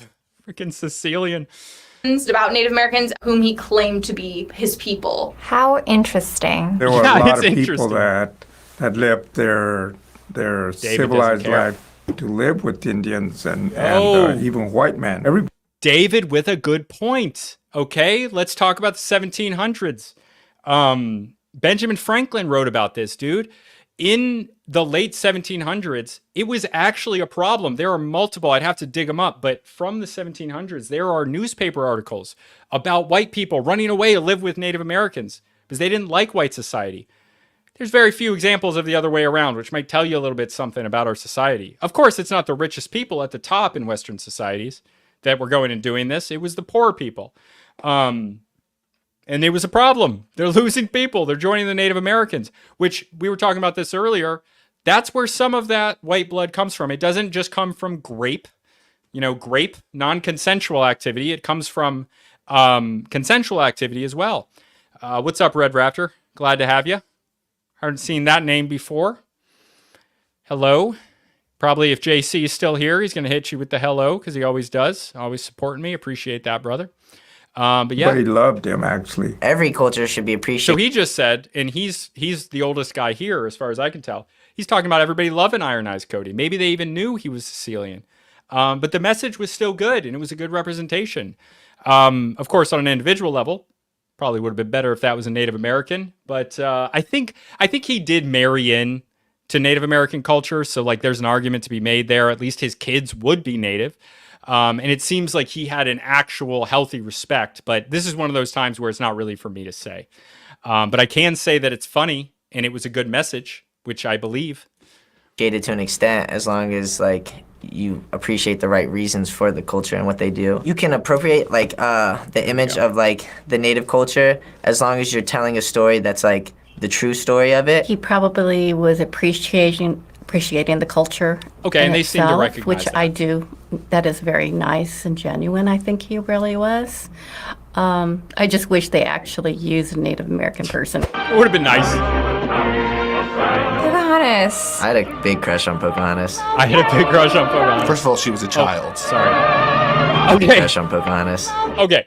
He says, first of all, she was a child. Look, the story got turned into a myth. That's what happens. There's truth in those stories. Pocahontas was a child. Weird child marriage situation. Very common in many parts of the world today. Doesn't make it okay. Okay, doesn't make it okay, Sneeko. Doesn't make it okay at all. We have evolved past the acceptability of child marriages at this point. But yes, in reality, Pocahontas was a child. In reality. But this is a movie. It's not real. It's a cartoon. In the show, she is a young woman. First of all, she was a child. I love how sassy that dude is, though. He doesn't care. He doesn't care like David, just in a different way. No! I gotta watch this movie again. If you kill him, you'll have to kill me too. Daughter, stand back. I won't! Well, I that's a love nice him, moment. Father. Disney. Look around Disney. you. This is where the path of hatred has brought us. She should be saying that to John Smith, not her father. This He's got a good point. is the path I choose, Father. What will yours be? Very intense. I feel like as a child, Life you're is like an rooting Idiot. for That is a cool movie, Craig. There or a cool book. Great book called My Life as an Indian about a white who married into a tribe. I would like to read that. I might pick that up. Got some of those Audible credits going. I've been listening to the Voices of the Conquistadors recently, which is something I love to learn about. But I might pick that one up next. Should make a note of that. Pocahontas and John. And then, like, from this perspective, you're like, I know how this story really ends. That scene is really important. It really erases, like, the violence of conquest, right? Because, if the She's right. It does erase the violence of conquest. At the same time, it's a kid's movie. All of these fairy tales, their grim original versions were far, far worse. People getting cut up, people unalivened, that type of stuff. The native woman is heterosexual and falls in love with the settlers. It makes it seem like we invited conquest to come to our lands, right?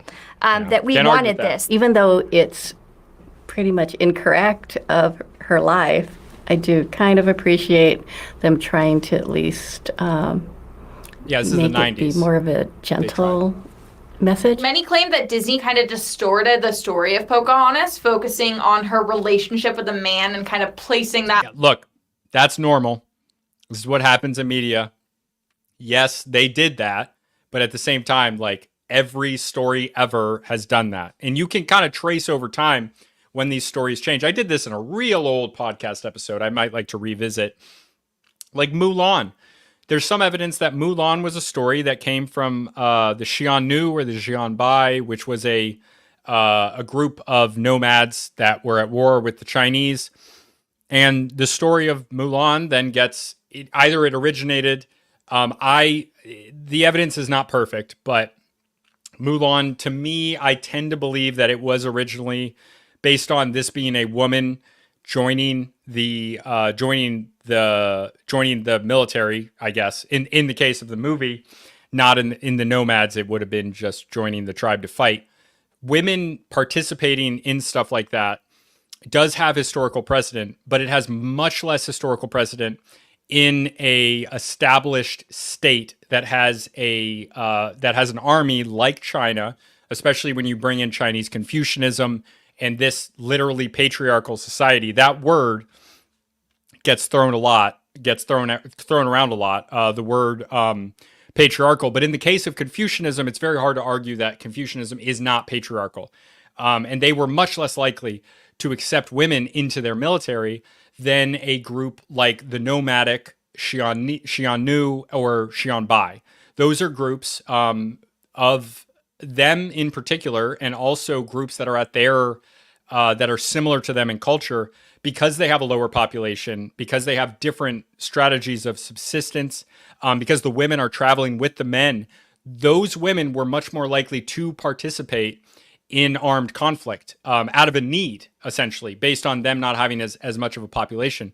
They were also less likely to have as much of a division in gender labor because of that same thing. They have less population. When you have a larger population, it is more likely for there to be stratification in wealth, stratification based on gender and other distinguishing factors of your jobs, of what people do. There's a greater level of specialization, and this generally comes with a greater division amongst the specific identities within a population. And what's up, Forest Mommy? One of my oldest mutuals. Thank you for joining us. I appreciate that. And JC, of course, knows Forest Mommy. Everybody knows Forest Mommy. Appreciate you being here, and hello to you as well. Above all else. Yeah, making it like a love story. The real Pocahontas was actually around 11 years old, and she was actually captured by the colonists while trying to help the settlers. And she later was even brought back to England as proof that it was possible to civilize a, quote, savage, end quote. And Meta Prime, what's up, brother? Damn it, I'm not going to get emotional. No, it's happening because I'm actually very angry. It's just another form of whitewashing. What's so crazy about that whole thing is literally up, the English were like the savage. They were like the savages coming to someone else's like territory. You know, Thomas? Smoke Signals. Awesome movie. This is one of the first representations of Native American culture that was made by Native Americans. It's crazy. It took until 1998. Today we have stuff like Reservoir Dogs, great TV show, absolutely hilarious. I'm sorry, not Reservoir Dogs, Reservation Dogs. Of course, named similarly to Reservoir Dogs, which is one of my favorite movies. But yeah, Reservation Dogs, brother. You've been viewing since introduced by iHypocrite. Thank you, brother. I appreciate that. Glad to have you. But yeah, Smoke Signals. This is a great movie. This is what I talked about this at the beginning of the stream, hour and a half ago. But I was waiting for this. I don't know what. Okay. I just recently watched this for a second time. I don't know what you're talking about half the time. Why is? I don't know. I mean, you just go on and on talking about nothing. You just go on and on talking about nothing. Sounds like he's talking about my YouTube channel, dude. Sherman Alexie movie. You're always trying to sound like some damn medicine man or something. I mean, how many times have you seen Dances with Wolves? How many times have you seen Dances with Wolves is a crazy question to ask somebody when you're roasting them. I love this movie, dude. 100, 200. Dances with Wolves. I recommend you all watch it. Hard to watch. You have seen it that many times, haven't you? Don't you even know how to be a real Indian? I guess not. I think he has the wrong idea of what an Indian should be. First of all, quit grinning like First time David disagrees with anything. Canadian. Indians ain't supposed to smile like that. Get stoic. As I'm smiling. See, he's the one being stereotypical. He's here. Indians. He kind of said not Indians, but he was a little bit Indians. Indians. I can't do the in between like he did, but like they're not supposed to smile, stay stoic. It's like, no, be yourself, brother. You got that aspect. You are Native American. You're also yourself. You are your personal identity. Be who you are. Like I'm grinning like an idiot too. No, like this. And of course, by the way, in this movie, like it's not like you're supposed to agree with what this guy is saying. It's just to demonstrate this idea that there is a certain way that Native Americans should act. It's like really great social commentary. We don't get this in modern movies. It's all just so on the nose, no subtext.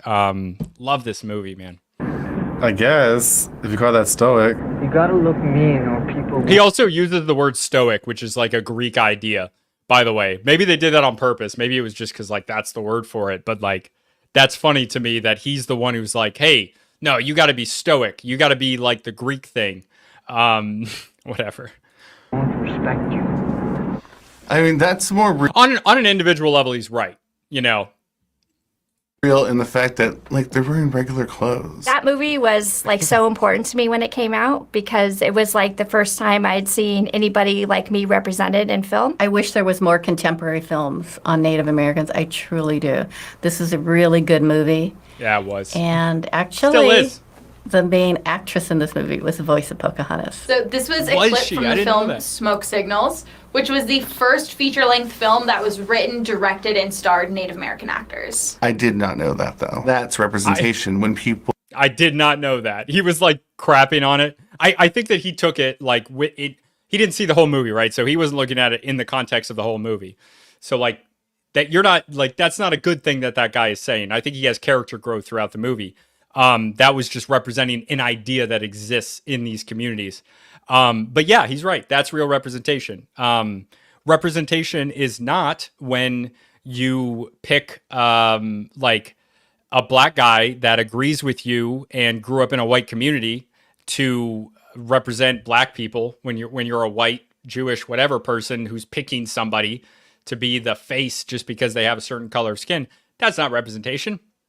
That's BS. I do want real representation. I want these different perspectives. That's what cultural anthropology is all about. That's what I want. And this, written, directed, and starring, you know, that is its own thing. That's awesome. That's happening. I want to see more of that. Well, of color. God, I'm gonna get some woke accusations for this, but guys, it's the way I feel. I hope I'm representing my views on this well. And if you don't agree, that is perfectly okay. Disagreement is more than welcome on this channel. Or Indigenous people are behind the camera. So at the time, many hoped that this would pave the way for more Indigenous storytellers in Hollywood. So why do you think it's been so difficult for this culture to make its way into Hollywood? I've noticed that like a common thing not important for anymore. Modern Native Americans is that it's hard to get out of the reservation. I feel like it's bad because they're set back to begin with. Network heads like will meet with like people who they know or like people who they know who know other people. And like usually those are like all like white people. The people who are in power really have to like make an effort to open up that door. Hollywood would rather use CGI than real actors like they did with the dwarves and not using midget actors. Yes. There were no little people. They did not contact Peter Dinklage, or maybe they just had the one.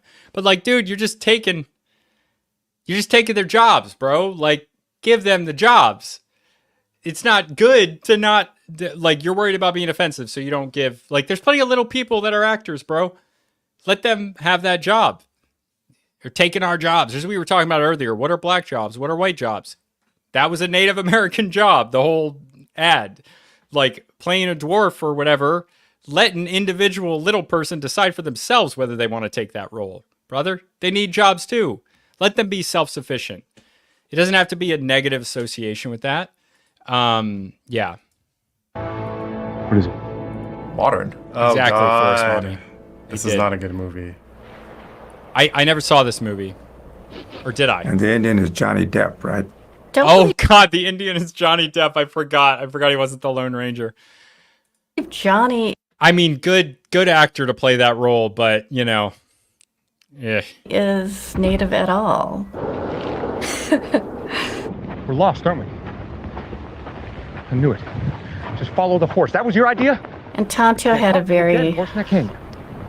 You know what? Inappropriate name, unfortunately. Tonto means dumb person, I believe. Hello. I didn't know that. If you could just point us in the right direction, we'll take it from here. What's that? David loves it, I dude. love this movie because it was freaky.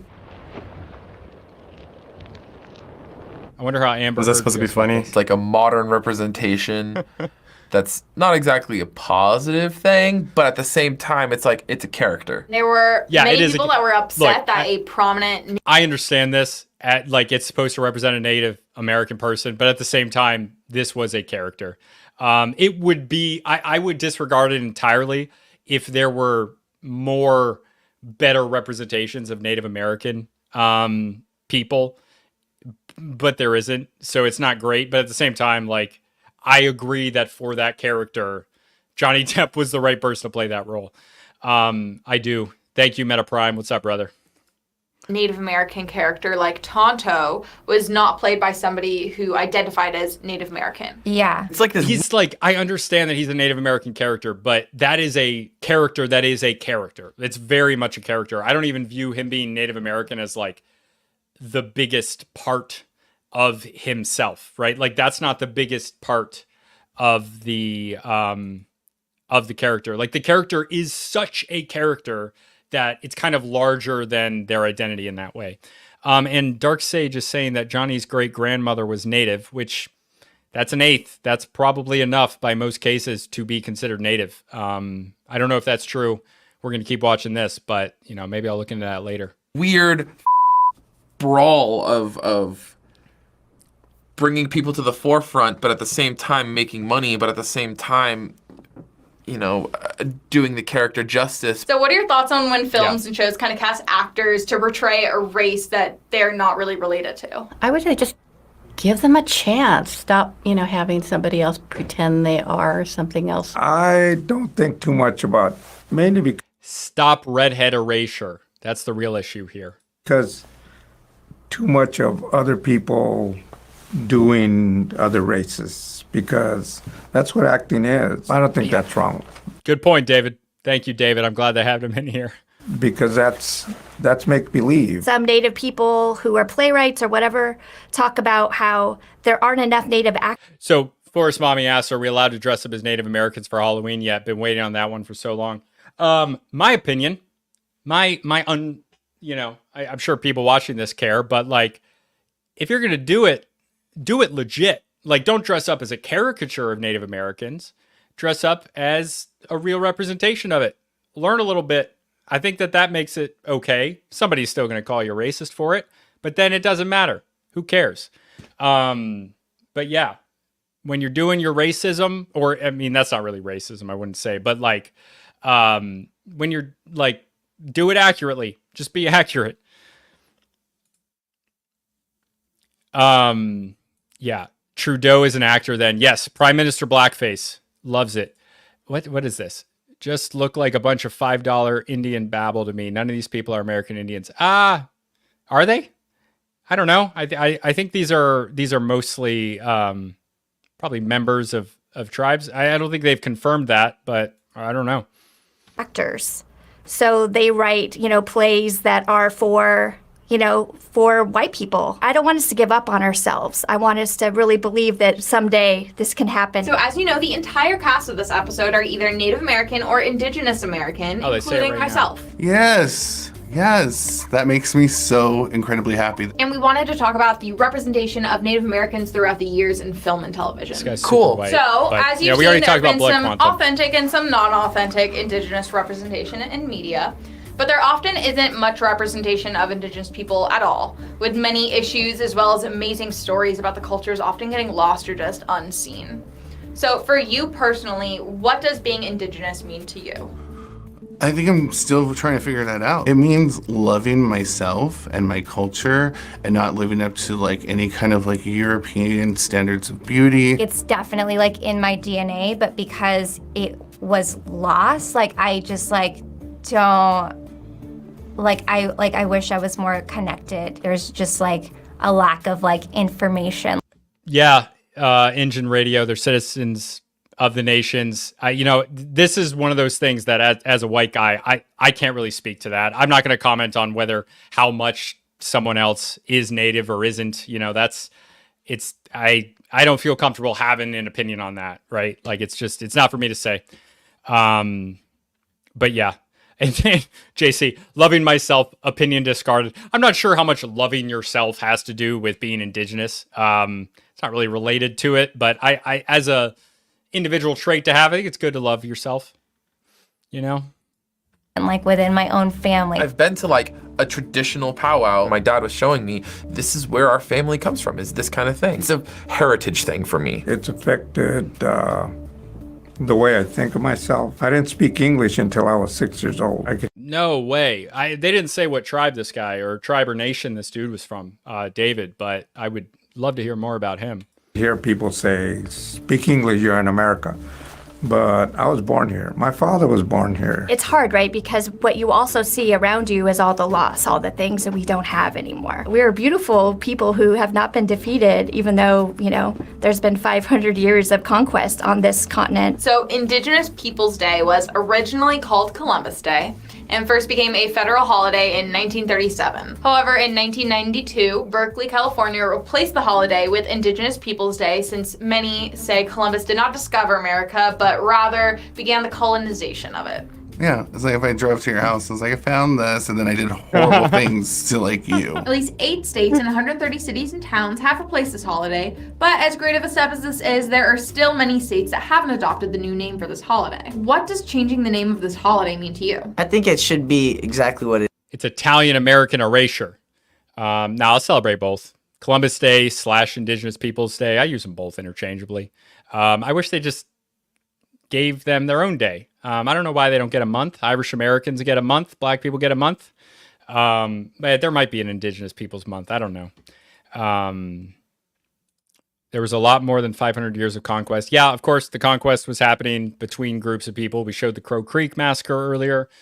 But yeah, we're in the context of colonization. It's about 500 years. It is. It's important that people understand like what Columbus Day actually stands for. Because where Columbus did not discover America, you know, that's I would think you would think that's common knowledge at this point. I think changing it to Indigenous Peoples Day, I don't see anything. I mean, it's a look. Discovering America. The point of it is yes, everybody knows that there were already people living here. Discovering in this case maybe isn't the right word, right? We need a month of shame, and then kidding. No, we do need a month of shame too. Look, man, I'm all for these themed months. I like having them. I like to concentrate on, you know, oh, it's March, it's Irish American Heritage Month, so I'm going to talk about some Irish stuff. It's Black History Month. I tried to talk about some black stuff. People didn't really care on the timeline, but I tried. Thanksgiving, I did a Thanksgiving episode. Like, you know, I like that. But yeah, we need a month of shame. We need more shame in this society. People lack that entirely. Wrong with that. A lot of states are slow to adopt new things because tradition. The name change is sweeping it under the rug and doesn't deal with the issue, but it's a step forward. I don't want it to just be symbolic. I want it to be material. July taken? It can't just Let's go make July nicely shame to month. Indigenous people. It's good to have it in the middle of the summer. You know, make people that are a little bit too large rethink that 2-piece bathing suit. People Day without like a lot of education. Finally, there are many Indigenous people around the world from different regions, and many feel underrepresented and would love for their stories to be heard more. So what strides do you hope to see in the representation of Indigenous people across the world moving forward? I don't know if this is a good answer, but I really feel like YouTube Course and correction after other June. forms of I'm with you, online brother. Yeah. media are 100%. going to be very effective. Nice that, you know, that, you know, they do have 1 or 2 people who are actually in the political spectrum, and nice to get more people, but it would be nice to see even more. This is a good start. I just send so much love out to all the Indigenous people. Like, I feel it. I feel your pain. I feel it. I feel it. I know what it's like to feel disenfranchised and marginalized. I'm still trying to find my roots, and they're so hard to be discovered, you know, because they were ripped out of the ground. Hey everyone, Thank the British for doing that to me. I'm just kidding, not me. Yeah, okay. So this last one I'm going to cut it off after this, but we're going to do a PragerU. So this one, the other ones, you know, maybe they have a little bit of a left-wing bias. The last 2 videos, the Jubilee and the reaction one we looked at, this one is probably going to have a stark neoconservative bias. So we'll see. But this is from PragerU, so keep that in mind. But are Native Americans offended by cultural appropriation? Man on the street. Of course, my assumption is that they're going to be very selective with this, and they're only going to show this a perspective that's in line with what they want to show. Whereas the other one, you know, there's a little bit of selection bias where they're selecting the questions, but they did a pretty good job of finding people that thought differently.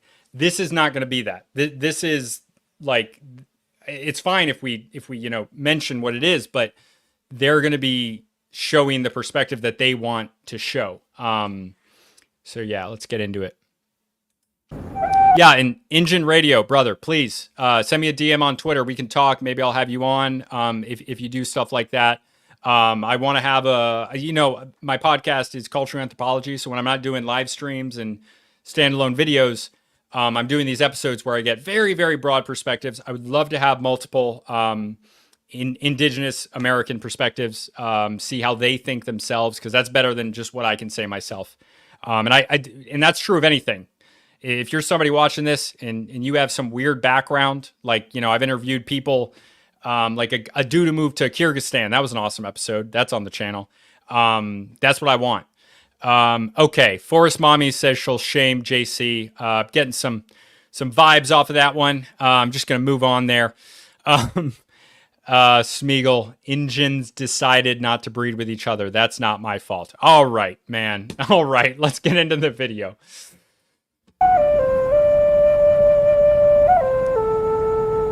Okay, so this is the Navajo. As far as I know, you shouldie's cheating on me now. Yeah, JC, don't cheat on Stinky Link there. What's wrong with Luigi? So this is from PragerU, and they're on the Navajo reservation. As of a few years ago, I don't know if it's changed. They were like the poorest of the Native American tribes, which is saying something because a lot of them are highly impoverished, marginalized, and geographic isolation is a huge part of this because people have to make the choice to either, this is easier if you live in Connecticut, if you're a Pequot, right? Because you have opportunities very close. You can still be connected to your own indigenous culture and then have the economic stability of also being involved in greater American culture in a real way. But for the Navajo, who are they're out there in the desert, man. They are out there geographically isolated. It's a lot harder of a decision to make because you have to leave and go very far away in order to have that trade-off. And that sucks. What's up, guys? This is Will Witt with PragerU. Today we're at the Navajo Nation and we're talking to people today about political correctness, issues facing their community and their culture. Let's do it. Do you find the name Washington Redskin? Yeah, Engine Radio will do. Is it okay if I have some of my other Indigenous brothers off? Definitely, brother. Yeah, send me a DM on Twitter. My Twitter link should be linked below, but it's ill_scholar on Twitter. If you don't have Twitter, send me an email. My email should be somewhere out there. Or like comment on something, I'll get in contact with you. But yeah, man, I'd love to hear what you have to say. Is that offensive to you? I don't think so. In my personal opinion. I didn't hear political correctness, issues facing their community and their culture. Let's do it. Do you find the name Washington Redskins, is that offensive to you? I don't think so. In my personal opinion, no. I am a Washington Redskins fan. I don't think it's terrible, because... How old is this girl? The Redskins actually came down last year with our Native American people and taught them how to do football, the little kids. Okay, that's what's more important, right? You got the name. I don't know. This is one I'm not going to speak on also. If people are offended by a representation of themselves, I'm not going to jump and say, oh, it's definitely offensive. Because I mostly hear that from white people. Obviously, the name has been changed since this video came out.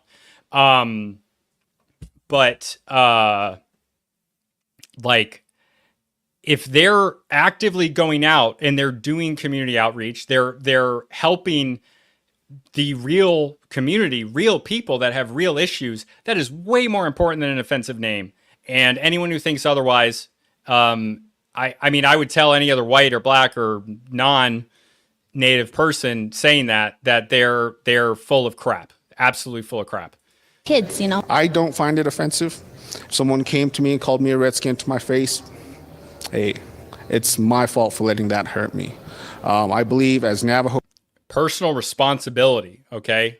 Highly desirable trait in anybody. He's taking responsibility. He's like, yeah, that person can say something to me. This is a personal level. This isn't even anything relating to the video itself, but like that is an attitude that everybody should have. Like there's always going to be jerks. There's always going to be assholes. There's always going to be people saying bad stuff to you. And it's much better to you can choose. It might be hard, but you can choose to not care. And as Native Americans, we have larger issues to deal with that's than true, name Steve. calling. Like that. I like the Cleveland Indians. I thought that. Yes, Craig is correct here. A large percentage of people on this reservation have no electricity or running water. So much for the government taking care of you. This is what I was talking about earlier. Whether it's reparations or whether it's just taking care of your people, the government at the level they have a responsibility to actually help people. And like I said earlier, that could be as much, in this case, you got to make sure they have electricity and running water. That's very basic. I know I'm talking to a bunch of libertarians here, but like at this point, people should be taken care of to that level. If possible, which it is possible. It's just a matter of priorities. You can't allow that to happen. But as a start, prosecute the Sackler family for the opioid crisis and stop allowing this nonsense. That was pretty cool, but some people would say that was like a drunken. Dude, I mean, come on. Like that. I like the Cleveland Indians. So I thought that was pretty cool. That image though, like that's rough. That is really rough. I think it's offensive that the Redskins were representing Indian culture with such a shitty football team. Love that take, Smeagol. An Indian radio. I think it'd be great, man. I'd love to hear whatever. It can be whatever you guys want to talk about. So please reach out. I'd love to hear from you. Government care works great for veterans, prisoners, etc. Yeah, JC, sense the sarcasm. You were called Tundra Hard R in high school. Redskin is nothing. There's another one I haven't heard before. Are you Inuit, Efren? That's wild. I've never heard this one. Again, be more creative with your racism, guys. Don't just take a word and add it onto a hard R. That's not creative. Be creative. Be accurate. Learn something. Use that for your racism. Come on. But some people would say that was like a drunken native on a logo. You know what I mean? But the Redskins, I mean, that's a historic. That's a fighter. You know what I mean? And right. And see, that's the difference in this logo. Okay, it looks like a real person. It's like a whatever that's called. This is a very different representation. Again, it's not my place to say. If they're offended by it, look, that's up to them. If actual Native American people are truly offended by these things, then okay, change it. But I don't think it should be up to white and Jewish people to decide this. But yeah, it was a cool logo. The new name sucks. You're Alouette. Very cool. Very cool, man. I was learning about the Aleutians recently. I did a thread on the war between the Tlingit War. It was the Russians and their Aleutian allies versus the Tlingit and the Haida. Very, very cool stuff, man. That's a less, and Athabascan. That is much less common.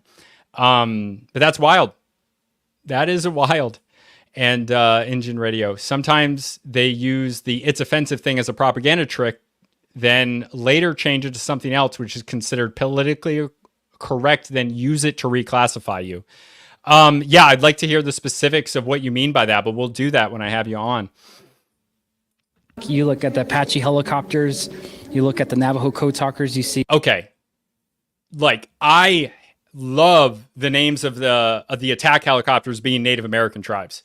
Personally, I love that. It's the same thing if people are offended, which that one, I don't think people are offended by that one. I've never met anybody that is. Like, they stopped doing that. It's awesome. You get an Apache, a Chinook. Actually, it's not just attack helicopters there. A Chinook is not an attack helicopter.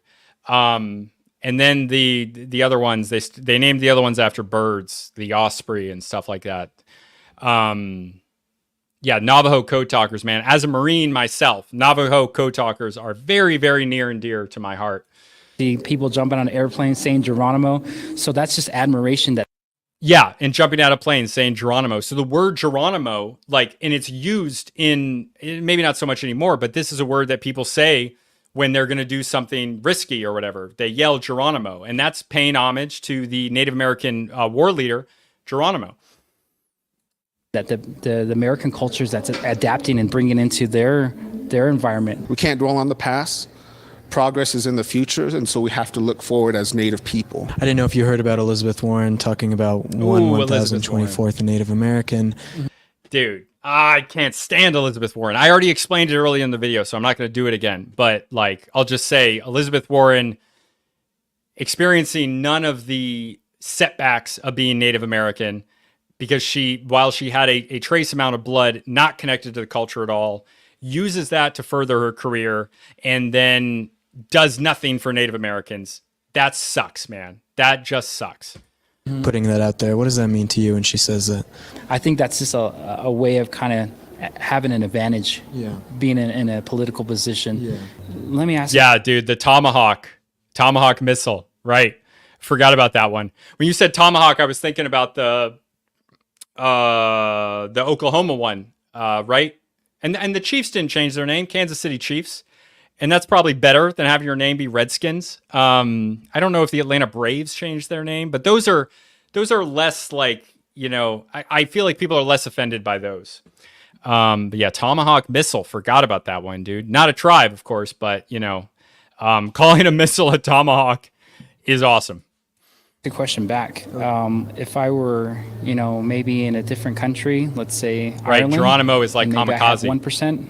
Kamikaze, by the way, meaning divine wind, comes from when the Mongols tried to invade Japan. I'm going all over the place. Got to watch the video.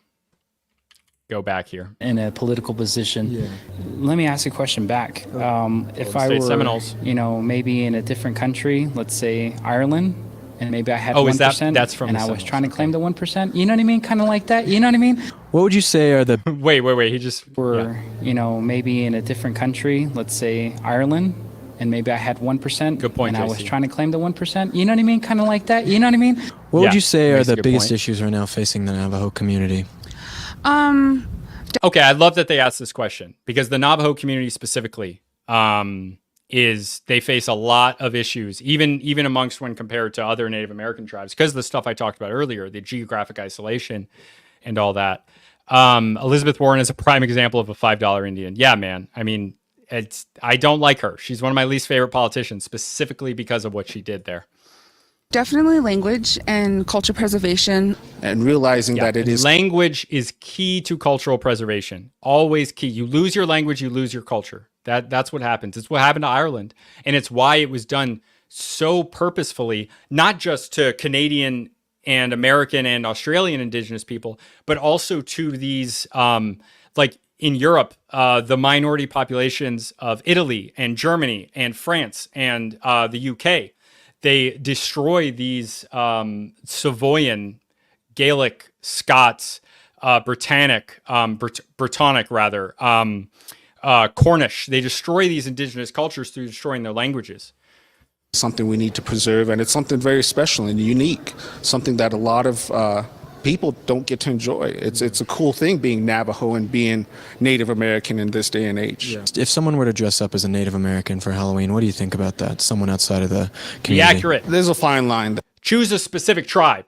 Be accurate. If you're going to do it, just be accurate. Yeah. For me, there are totems, there are pieces of attire. And this is true. Some of these images are a lot more important and they're related to ritual use, right? And those are the ones you don't want to touch.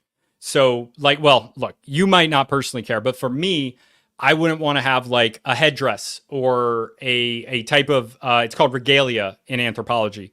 These pieces of clothing and maybe a staff or something, or maybe like, or an object that has a meaning and you don't want to, or I shouldn't say you don't want to. I personally don't think that it's okay to take those objects.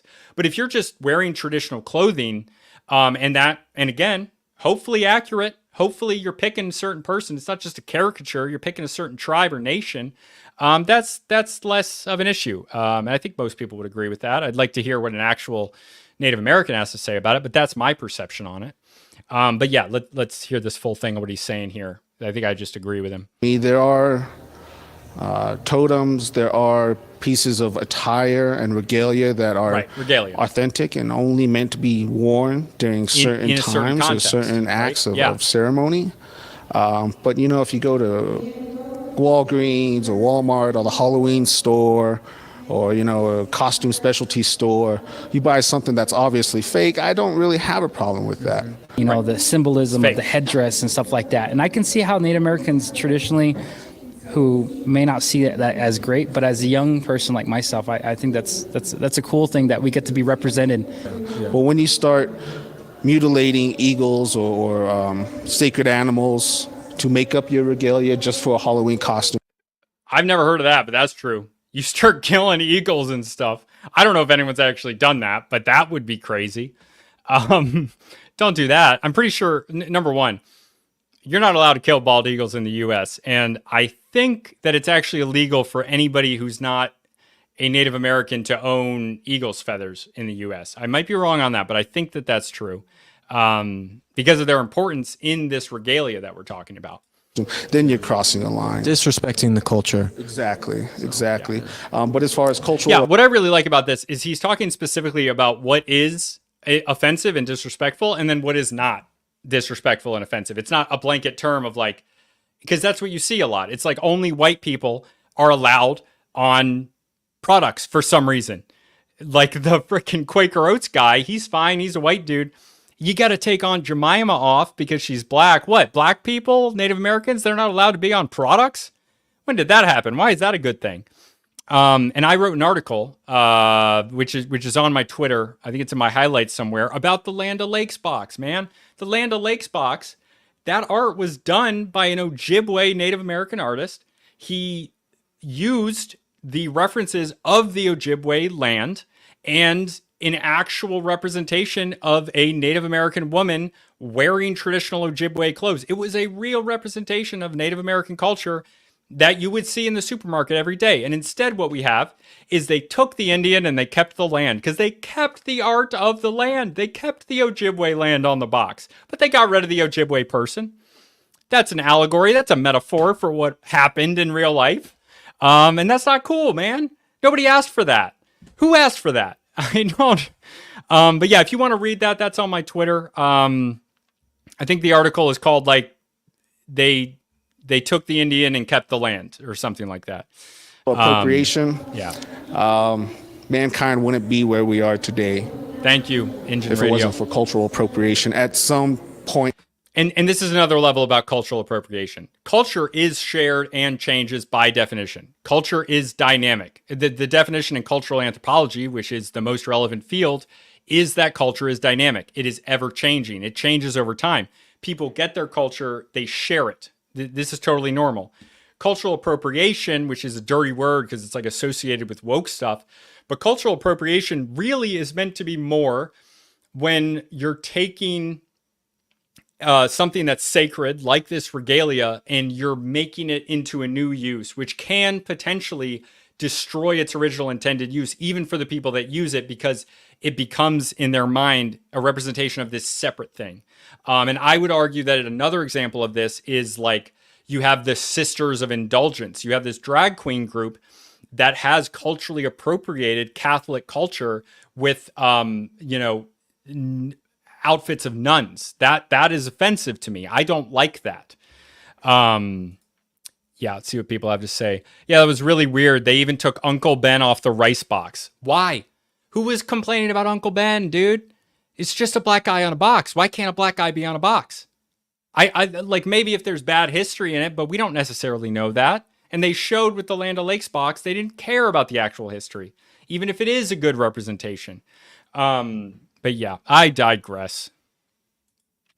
Yeah, Forest Mommy, when I said, oh my God, I blank, that is culturally borrowing from JC. That is true. Culture, by definition, not that this matters, is shared between a group of people. It's not individual. But JC is a force and a culture in himself, so it actually is accurate. That's how it's preserved via sharing. People with no culture gatekeep it because it wasn't given through them ancestrally. Yeah. Join the Patreon, low price and stuff that YouTube frowns on. Yeah, I'm going to be adding a standalone video to the Patreon later today. There's some stuff on there. My conversation with, oh gosh, what's his name? Basil, the gay-ish. He doesn't identify as gay, but you know, he does gay things sometimes, or has in the past. I don't want to speak for him, but we had a conversation about stuff that I didn't want to put on YouTube. There's some other stuff on there that can't be on here, and I want to add more, but it's only $2 a month right now. That's why, because I haven't added too much to it. Eventually it'll go up to $5, but if you get in at the $2, thank you to my I don't know, 20 patrons or so. I really appreciate that. You'll get locked in at that $2 as a thank you for being an early supporter of me. Yeah, let's keep going. Mankind wouldn't be where we are today. Link down below if it wasn't for cultural and appropriation. like the At video some and subscribe for point more of in this our if you want, history, please. somebody took the idea of making fire from another culture. And the Navajos were able to adapt and basically learn from the people that they were and able to integrate that into their own culture. So we were basically survivors. We take a lot of pride in that. And then the Navajo code talkers that were in the South Pacific Theater that used their Native American language. Awesome. And they were instrumental in every very instrumental action and all the different scattered network islands overseas. We are all in debt to the Navajo code talkers. And again, as a Marine, man, love the code talkers. One of my favorite things. I got to do some content on the code talkers. Absolutely incredible story. By the way, not all the Navajo, I know we say Navajo code talkers, not all of them were actually Navajo. There were a few other tribes in there as well. But the Navajo were the most numerous. So they got, you know, Native American code talkers, Navajo code talkers. There's a few other tribes and nations in there as well. And I mean, it could have been any other, you know, people in the world, but by the blessing of the Creator, we were, you know, given and granted that opportunity to protect our homeland, which is America, you know. But I think it has become very unfortunate that we live in a culture and a society where outrage has become a recreational pastime, where people nit and pick until they find something wrong. Wait a minute. And then what is this? Is that a black guy? Oh my God, dude. I remember this video. He's dressed as a character. I don't love the headdress. It's obviously fake. I still don't love it. And then dressed as a pilgrim. It's funny. It's definitely funny. I don't like they know what they're doing. They're going out there to get outraged. They're going wearing something they know is going to piss people off. And they went over the top. They could have, the pilgrim outfit is fine. They could have done this without the headdress. He probably doesn't care, but that would have been better for me. Where people nit and pick until they find something wrong, and then they become outraged by it. And what's more important is don't touch somebody and take something off their head like that woman seems to have done, even if it is offensive to you. That's an escalation. That, for me, I believe that hurts cross-cultural relationships. I think that's actually this guy that was in that video. I don't know. All white people kind of look alike to me, but... I believe it hinders us helping to understand each other. Now here at the museum, I give a lot of cultural lectures and a lot of cultural tours. That's part of my job here. And I always start off every tour and every questionnaire session with, I'm very difficult to offend. And I believe that the most offensive questions are the questions that need to be asked and answered. Right. Because that's the only way we learn with each other. Whether it's between religion, beliefs, cultures, gender, it doesn't matter. The most offensive things are sometimes the most important conversations to have. All right, guys, so we just finished up here at the Keshmish Festival here at the Navajo Nation, and we found that most Native Americans are not so worried about being offended and more worried about bettering themselves. See, that's what I'm talking about, man. People have real problems. They don't have time to be offended by this type of garbage. And they love this country, they love the military, and they love the USA. And I will say as well, Native Americans as a demographic are the most overrepresented in the military, in the U.S. military. And that's been true for a very, very long time. So yeah, Native Americans are also Americans. They are. Okay, so thank you guys so much for watching. If you enjoyed this, follow me and PragerU on social media. Drop your comments below and make sure you share this video with your friends. I'm Will Whiff. Go to Las Vegas and make casinos Indians again. This video wasn't as, they're clearly biased. They're going for a certain perspective. I understand that. It wasn't as bad as I thought, and they got some good stuff out. I don't normally watch PragerU, but yeah, good job on this one. All right, guys, I'm gonna hop off. Thanks so much for hanging out for 2 hours. I appreciate that. Thank you to the Native American people and other indigenous people in the comments giving your takes. I really appreciate that. And Engine Radio, please reach out on Twitter. We'll get you on. You and your boys, come on. I'd love to hear whatever you have to say, man. Yes, Smeagol, I'm picking up what you're putting down. Can't talk about the real tribe. I get it. Yeah, thank you, Red Raptor. I appreciate that, brother. Thank you, JC, for that dono, and thank you, everybody. You don't have to donate money. But liking and subscribing is just enough, man. I really, really appreciate all of that. I appreciate your support. Patreon's down below, $2 a month.